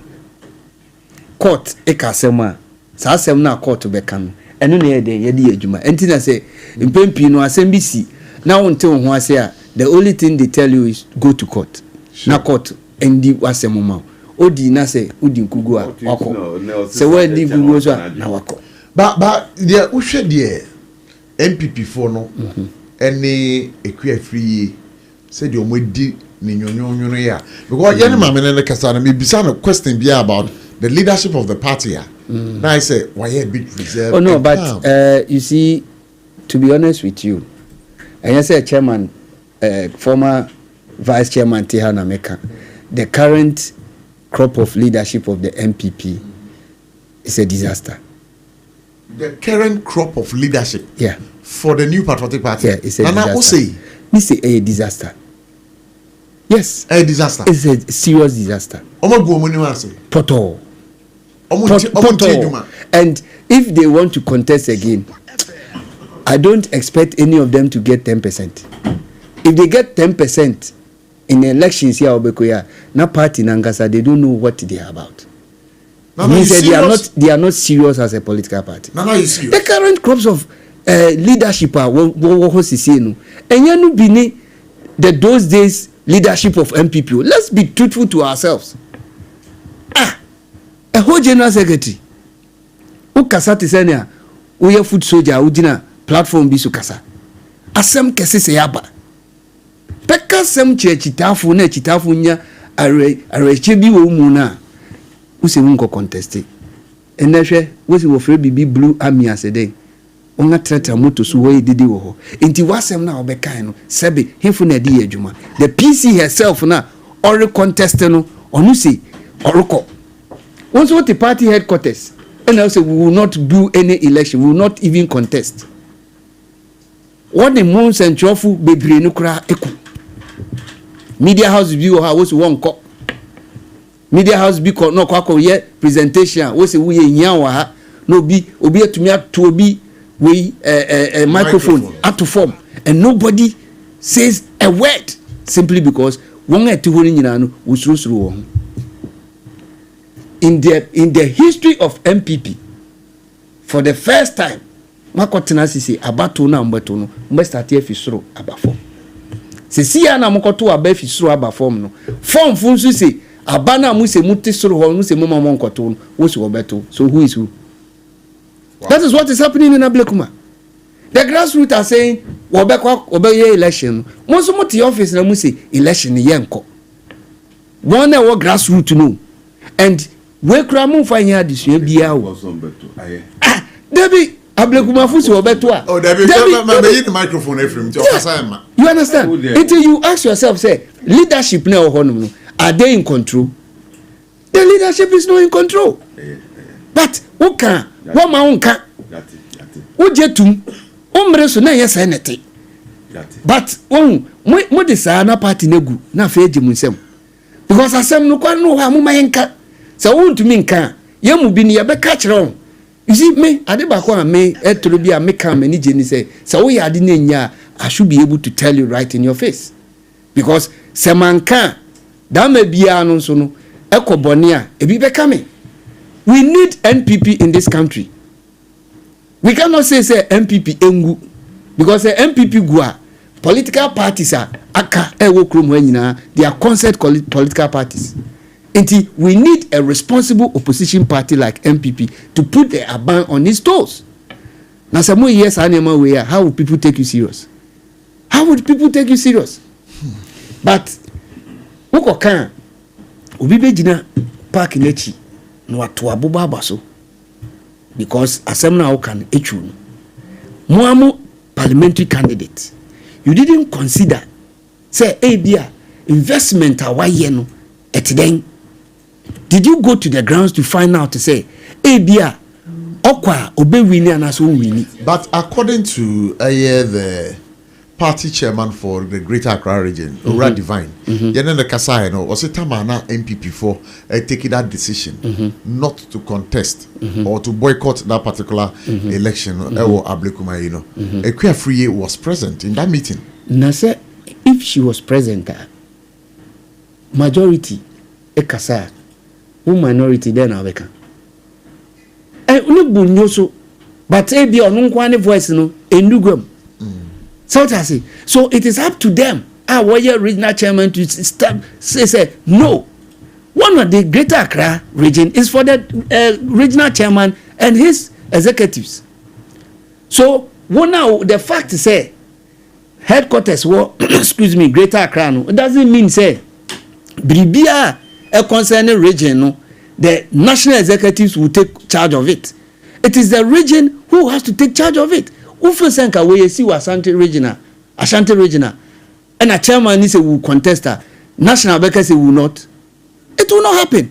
But you see, normally that is the disadvantage of what Greater Accra party executives and regional executives. That are the problem they always face, because the headquarters of the headquarters of various political parties are based in Greater Accra. It is a Greater Accra is taking a decision krana. Non-national executives no akwashin. But they don't do that in the other regions. And it is time they stop.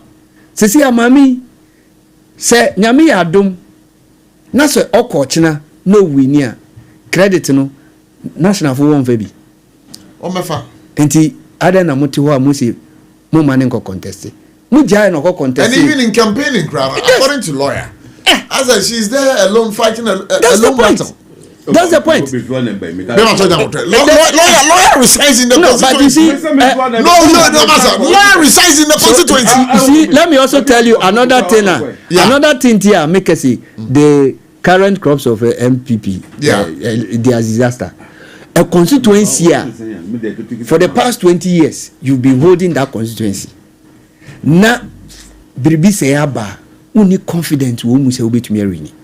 Me, Sawan is Matana, Matana official order, Matana da commander, Matana Fada Mansoda.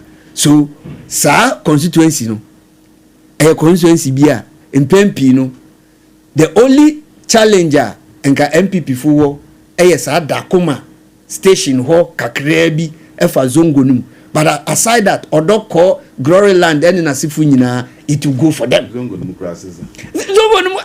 Thank you. Enti, mode munyai na wonko.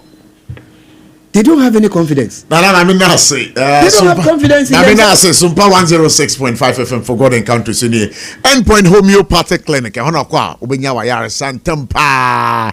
Yare kuankura dukura che waja chese. Uji wenji. Na mpuno say stroke enjuye yare wakampem. Ana say mpuno ye bema untimi mwejuma maninye ya. Bomodin panafa wenichire aye endpoint homeopathic clinic. Wamo provide aye massaging and physiotherapy sessions na with me from 0244 867068. Again, read them on 027 423 4321. Hona kwa me pacho wayare sa wo hwehwedo unsabeka enkran ha hwehwomo echi akwan e wo Shell signboard Sprinters Road ana se wo hwehwomo echi akwan so kumase a wo mo kronum abohia ntino kona ko hwehwomo again ubetimi from 0244 867068. Yebeda say but lawyer otie eye Omariwa de wetie eye nana Ablekuma, your final take on it. So 2 points. Remember Penika about courts in the as an officer of the court, I have to say something. Say some court there are 2 response. Okay. Either way they are some the corner within kunim and as a court no and no nyadring. And courts so your high courts. They are different, even though the same high court. We have different high court judges. Okay. The fact said 6 months ago, a high court made a pronouncement. It's not binding on another high court because they are on the same level. Oh, okay. The same high court. Into the Obekano is not binding. So, I don't know. Our listeners want to listen because so Usha and someone MPP for Kana somewhere in January. Yes. And over there, some local down court. And our court said they should go and do recollation for 3 polling stations. Not 3. Court Neka said there are about 60. At that time, the contention was about 60 polling stations. So the court can say EC and more continue with the collation. And I think they did collation for some police station car.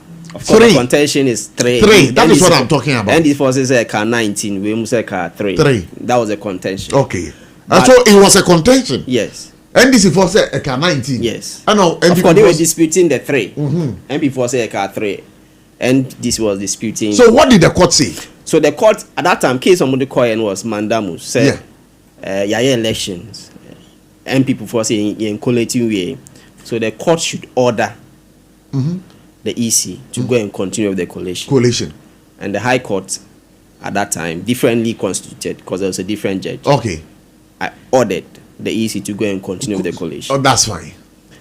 Down the line, EC about said they cannot do the collation for 19 because of was it for 19 or for 3? They EC the ban said they cannot continue with the collation for 19. That's from the ban. Run for 19 polling stations. No, because I know it was for 3 polling stations. No, generally, it was about 60 polling stations. It was not 3. It was about 60 polling stations. And you know, NPP for the 2 future this one. But what the point I make, generally, now what they call court, it was more than 19 polling stations. You can go and check. And the court they say collation. They should go and continue the collation. I'm collation about 2 times. Security wise, so some of them they took them on. They took some of the pin sheets and all those things. It got to a point, NDC for say more than 19 they are contesting, and people for say. So, but the court has given its ruling. Lawyer, no. Court na amani ruling away. Omani ruling also go and do A, B, C, D. Yes. Now EC was summoned to Parliament, and Obeka say, the court only say what is happening in Ablekuma. Enough. Yes. As someone would catch them, say court na catch them say, Omukonomko coalition, Ablekuma enough, and that they need security. And the same EC about said they cannot do. But can the same EC? That's what they are saying, that they don't have the. Let me find out the powers of the EC and the powers of the High Court. EC no was sort of change court. No. So EC, now say, omunyana a creator of constitution, but constitution is say about EC elections. The EC should do elections. Sometimes as some cockroach make I say last 2 years. But then the court can say young conquer last 2 years. Now for EC about better say. The court can me But is that done? The EC says they cannot do the collation for the 19. Without security. Well, they say that was what they said. They said without security. But now I must say they don't have the original pink sheets. At the time of court now, collation. Didn't they know that no money pink sheets? No, I'm saying that was a different case. That case was Mandamus. Charlie. Ghana has a more money, but that's the point. Say EC now almost on elections, almost say they want to do a rerun for 19 polling stations. And it means that the ruling of the High Court then, January no case of collation or recollation. Yes. So ruling that's why the court is here to determine, because the main case the court is here to determine. And so Charlie. And I make us say if they succeed in their main case, the court can make so many orders. But the court will be into parliament. Orders been due. But the team to about elections. Emma cancel elections. But the point I was making is yes. The courts, high courts, they are on the same level.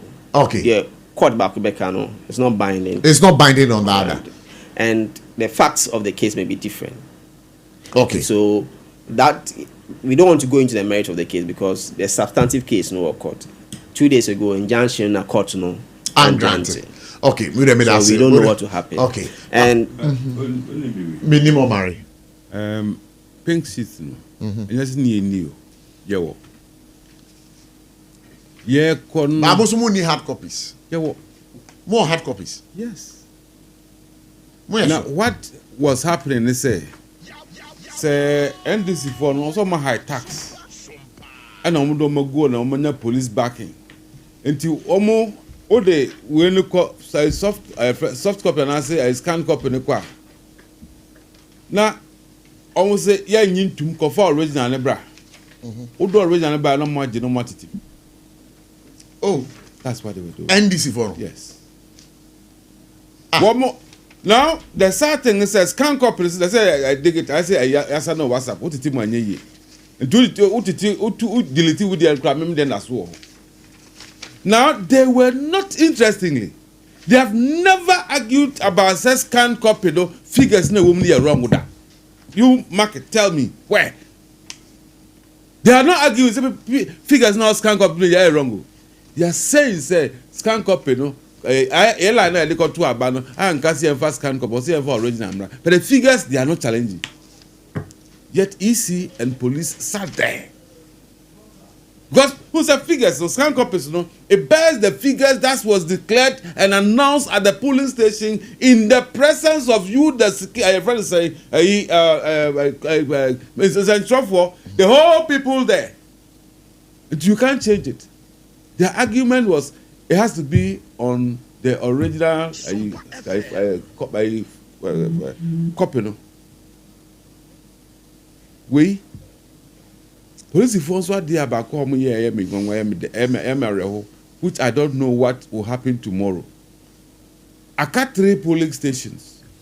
With the EC in the statement of the bar at February, or can say I got 3 polling stations, or call Parliament or say I got 3 polling stations. Lawyer say man can say 3 polling stations, or say 19. Yeah, what the bed who the old is so say or say 3. Was it 3 no I contract demu en college and to domu na mo ye college no police force mu nya ho ahokade emfa mobile. They can protect the EC.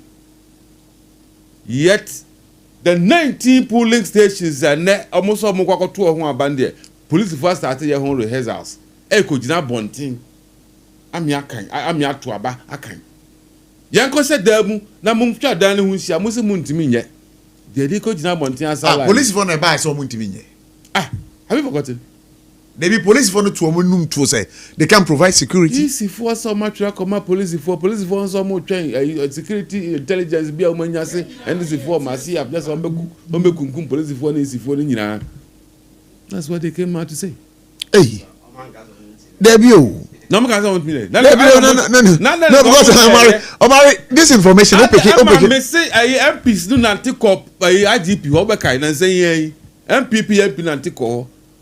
What I remember, almost a natural letter from Attorney General for advice on the whole issue. So they are waiting for the Attorney General's advice. The dispute, you know, I know say pink sheet, pink sheets were there. Who confirm over the copy look on no man can say one person who the original wine. No, meanwhile they were not challenging the figures. Who confirm original wine? No man did they present in the presence of police. Yes. Did they present the pink sheet to the court? Yes, that's what they wanted. In a court, one can run. No, the second one no. And I make us say court no can see and go court to us one. Court no answer I challenge say go run. Instead of the trade no go to us we no. You go 19. Police for nya ho power so bet me call protection. Oh 19 wa bontin. Now I blake my I blake one off. Say I'm strong. Say omo yes so mo am dey say you got to run na mu kan na. I say okay I was west. When the mass pension people are a man focus suppress say omo say omo nti ase. They want to go and repeat same day. But Ablekuma North, I tell you, the boy is there. Boy is venerable. Ablekuma North. Boy is venerable. The boy is there. The girls there. If you misbehave, you will be behind bars. Which boys? Sir, okay. Me say boys na go on our police force want to be protected. Obiano. They will protect themselves. But you say create free say. The security is the police if they don't protect the boys will protect themselves. If the NDC think they can go and harass, disturb the elections, Ewo Ablekuma North, they should first seek advice from the gods. Elections are boycotting. Debut now elections are the one boycotting. Me say I free here friends of the and Ablekuma you see, do you know why I'm saying confused? Do you know why I'm saying this? Do you know why I'm saying this? Why are you saying this? Do you know I was a chairman and I was chairman when I was host. And I became the chairman of Chairman Greater Accra. Ghana, yeah, to a bar, MPP stronghold the CPA. Ablekuma North. Oh, no two ways about that. We don't doubt that. Nah, don't make a house on home. But don't make for a friend is saying, I do Sarfo no more, the Queen no more, what would the make? Now Ablekuma North one. Oh, Ablekuma North one. So would they be party then maybe they be who they are party. Bebube. Oh, Bube. Setting. Ni Bube. Setting. Me say, let there not be there. Because if they attempt to go and suppress, fight, harass, intimidate, attempt to also embed them. And then can you Ghana prison Burma? We don't have to abandon. Now what's happening? We never got to abandon. Voters are okay. I won with 414. When we knew what at least volume. Even as at now, young got 219 a free is win leading. The 19 no I see young got 2 Habano. A queer free one has been winning there all this while. This is a way back the last 2024, 2-3 years I free 3 years and a bracket to be by more. It is never their stronghold. Let them not attempt. Because I've quite free day Ablekuma North of what na ye pay. And he's almost at ye and then. And now no na yabamwambu. Nti no bia esu ne fie, obi I say Israel for na obi abakan for no obi abakan wu ye. Obi ye woni ne fie. Nti 16th December 7th December na ba no mo konto kwa no bia so ko samufu e ko mo de akwatia yi ma menka me no so ma se tuntum umi sa ma se tuntum na say ye beka ho asem ye be sori a awo enti akwatia fu e ko mo de yi omu nyina bi tina obi a fie jada ho so akwa free couldn't get the needed support from other friends of a PFE. Baby, come on, so I'm in Ninko Bakakra. We want 0260-196064, 0260-196065. We want to be a friend now. Also, we are doing Chirabe Boy Jumediano. 0260-196064, 0260-196065. Nana was okay, baby. I said, they also friends of a carefree. Oh, so say I done friends of a carefree. Oh, there be. Meant to about, but you see the funny thing is, 85 to 90% of the people trooping in to Ablekuma North don't even vote there. So as we speak, the numbers now you was screen so in Asifono. Either for NDC or it doesn't matter. One year to Abanangasa she won them, and they have made up their minds.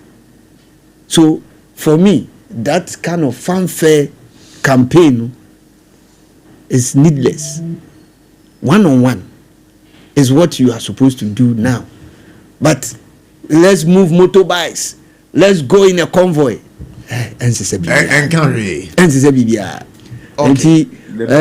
The only thing I want to me is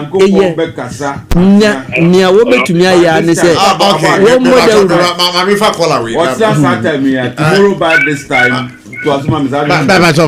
Hello, good evening. Good evening, bro. Now, but what is saying? But didn't be a free. Hey, what would this year? Capia phobia, some pack and man. Maybe I told you too. Can't want to. Now, what would I say? Oh, me see at the same. Oh, yeah, I buy out this video. I can't run Gonna for ya mistake you. I'm a go for you. I'm a transunion to trust someone named Sibuhusa. Bro, I'm in just a Mamarewani. Yeah. I'm in just Doctor Nana Desmonanto. Okay. Nana. Nana. Any lawyer would do. Oh, but you be a more Casa correct. Okay, it's Dr. Brand, a tampon. Me mami akwafi kwa kuma to yam de ya nkunimde de wedi dada me akafi am support ade nurusu o se mami akwafi me me campaign ma me on platform so na chama ka bibi say my now ne as my be kasa as a lawyer be say na egusa say ade ne say ye 3 or say 19 my lawyer man ni nwa ade 3 o say 19 na chama ebusaro no dia waha na wozu abusano no dia waha au amwa dia make a travel kuma no for say sit no AAC NDC omudi ntini boto ni ase ento but say the omo sia say before no ya be kwa boto prof wonu say court na ba no chief judge no also can say you be compensate equal free one day. Oh, there be some commodity. More people for the Sunday, there be Sunday in Chemunu. There be a kafia. More compensate anything. Prof, reporter, let me hear radio station. And okay. And I'm saying, hey, let's not here. Let's just say, I'm a man. Yes, in the ground, say, Akunyani, MPP, dear. I can't feel me that say, I can't feel my info before for a while. 0260-196064, 0260-196065. Hello, good evening. Good evening, on my for what is saying. Me pacho, me who partner, pacho, one of them kasi. Ya from me abaya me kata flash amazenu. Okay, ya da sema kwaba. Abaya pacho eti why? Yo.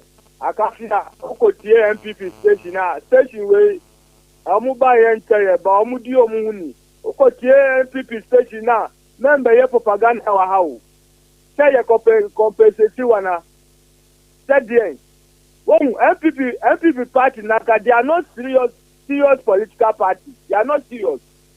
Eja say mo general secretary abetu nanu tuo say election the electoral commissioner no the Mamini for nuclear ballot paper ni so a omo di ni be court me boa abale professor mi busao ye ti o pa kasa amafo eti o say o mari wa di church wo oh political party amunye serious concept agro kwa na wo mani su e be si de na e o mai di Ghana di attack dem ntabiem ai political executives dina ha constituencies dina ha neck switch na which is which they can say Ablekumanov for a crado almost 20 years almost to Abama MPP almost young for bia and free so what you say and this time around my Yoma did say Juma Papa is excellency president Mama Ayano Omubama Yamami Rabbi Akwenya no man so nashe no man wanusu your woman Ablekumanov for Midi Yakulanu Professor the Mekache Miami woman organizer Yamami your friend is Hanabisu your best friend party near Dono President Mama man appointment on share no na no nye Juma e mo nkoji obi ejuma nye now asama na okay Jemi can say President Mes and Dinabro and MPP NDC women organizer school feed you kra mu nya e want a woman organizer and who know atamu hia ana who call you to me from task force ana who chi excavated and what be in fasobe and MPP force re at 3 years say nyina yabu pepepe esa se wa ba be ka kire say e excavated 33 nko ayira ti abetre ma mi onye na djuma yem pete abai we hu be djuma papa president Mahama ayenu na fire crowd say endi samanyo ko le beta ama yakonya ma ya ba be abai ma mi ndase na mi father the scholar thank you so much for coming let's see hello good evening. Hello, good evening. Okay, wait a minute, so let's see. There's another caller here. Let's talk to. Hello, good evening. Good evening. Me pa jwana menene kasi. Macho mediane free from Kasefri Kantamanto. Hey, Afrifa. From Akafia to Afrifa. No. Me pa jwa metie mo. Metie mo. Ni amoni ejuma kwa ya bo mangana. Na kupo nshira mo nyansa ni azinke. And you know, I say, and I'm busy with Harry. It was what I said, oh, yeah, you are Mahama in the movie. I'm a brand of my penny or to Mahama, yeah, enjoy your movie. And to a new movie, I can't see the other day. And don't please, I'm going to come on here. On one that you want to just got it. There. What's it, President Mahama? And a man had a bisu coins on what she excavators. I said, more on that than anyone. And so, no one just know where we near the air dance here. Say, I don't even know here. And just we see that, you want to go, you okay. And just one can who be some amendments to the Mama Warrior. One can who say, one I am in some room. Also, the Americano. Make us a first comment. I come if you can be for free. Then I didn't be a Timmy. I didn't know and you're right. And I didn't know more than the Fracadam. No, you're no one almost saying, I say, I dare you, Mahama, new movie. Who will come no more to study Ibrahim Mahama concession on Omodeko. Omabody Yaman for the Omodeko. And then I won't come real. Because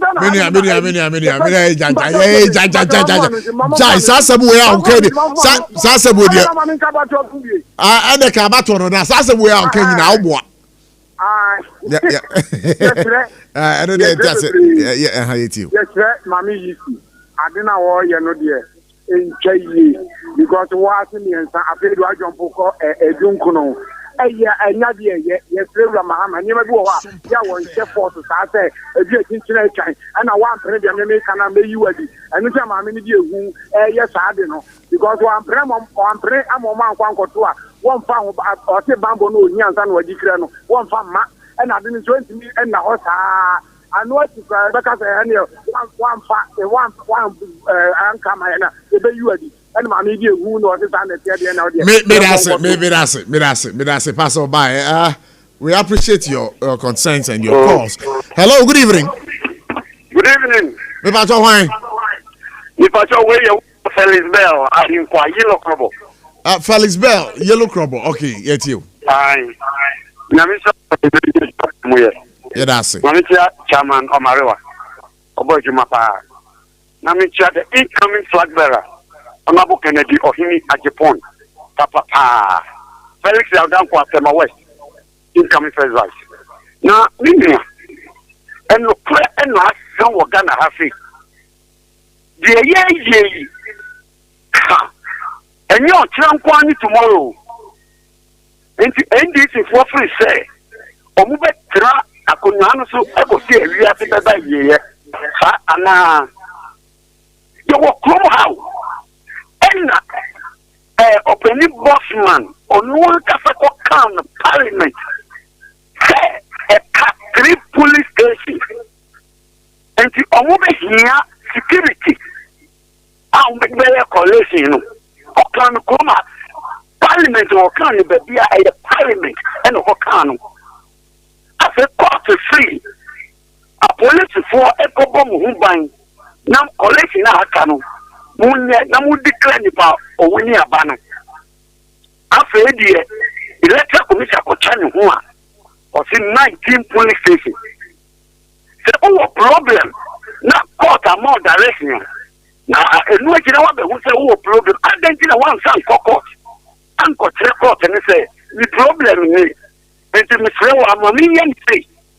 na wo de utuni e fan se gana form pen no yes say electoral commission the oye no e da ne kwan no e na die NDC for say electoral commission for mu ye kwan no inani mo hey mama ye ni yo na die e koso no ha that you me da se pass over edwedi so say be fa call be bio ye bra ye be ye nche ye be sode but the lawyer what's be twato be ba to be say lawyer me wi am be ba nche you worry lawyer but you me ntemo me ado match na ye be hwe de ye be koso Ablikmanov of course we are hoping say to be a peaceful elections. The message has been sold. Man for back Otoma ba. We are be counting. Na we a party be ni ba. Maybe some question. Senior. Na maybe some question. La party be. Yeah, try back Otoma ba. Your bomb pie said there will be peaceful elections. Ba be to be on. Mentor about. Okay, that's mentor about mentor about. Me da se pass over. Na e ko what's be twato. Well, nyame aduma ochina on the 11th. I hope we say Ablikmanov 19 polling stations na kano. Obema woni ada ho na won ato abapa. Baby a yedu no enye say yekwako try ne yakwakoso akotry akohwe ana yekoso akohwe. Ebimu say NDC wants the 2/3 majority now we here. Absolute 2/3. Absolute 2/3. But ubebisa wonso say ayebia so wonyo so wonyo are they still not majority? The American say sometimes say aban be or power na MP if you constituency you stand to get some developmental projects. Oh okay. Because yes, because abana otesono ono ano di MC akosa particular district. Amari wadi e ko wase me twato. Call be friend or say and Ablikmanov for to aba ama MPP sa de no omanya. Mama cho do omanya. Almost every corner any time. Almost every corner in Ablikmanov ko asphalt go. Corner major roads in this is kwan ketenkete na e bi ni so abato ho won faso. Nti sa nka nyese osasame okwo ablakwa ana say Sam George omukuro mo mato aba ndisi sa ho nti ko kwan pa wo ho so I tell you abato ho onsusuanso oto aba panso a okuro mu ekosoro the people of Ablikmanov mesremu mamunsuro mamumohu we fia no pa no anapotutu akokosa lai ye behwe ameki sure say ballot no a obeto no bebo ho ban yentimi ntrase ma oba akwafiri ekurafo yenchichim ne sa enye na konwa firi nsam owini ye en mu na moto aba no ana mu kas wo awini se omose omonti ase no be rewa na mu nkonko se ni boom enchira se ai mo mini se mo de akwafiri ene mo pe na ase mo na mo na tena ono na munim na mo ma na enye MP na beboa ye nyina abeboa Ghana so sa the majority of your parliament don't pass on quiet there. More Ghana because can't be Nancy de Kitu it me handle. No Musako boom no crowd absolute majority no. I'm going to be traveling no me. May I say, for one and many omudin shemu. Omariwa, the former third national vice chairman of the New Patriotic Party, Nana Desmond Antu, political activist. Yeah, that's into what much run into lawyer Odum. So my nase. Debbie yapon. Yeah, yapon. Debbie. On be news. Omuba be news. Ebusafo from the Prof Abochy. I had am remind primary education. Nyame aduma ochina Nana Gianna ebeba wakwemu. Ye frame me Abochy akra mu nyina. Bye.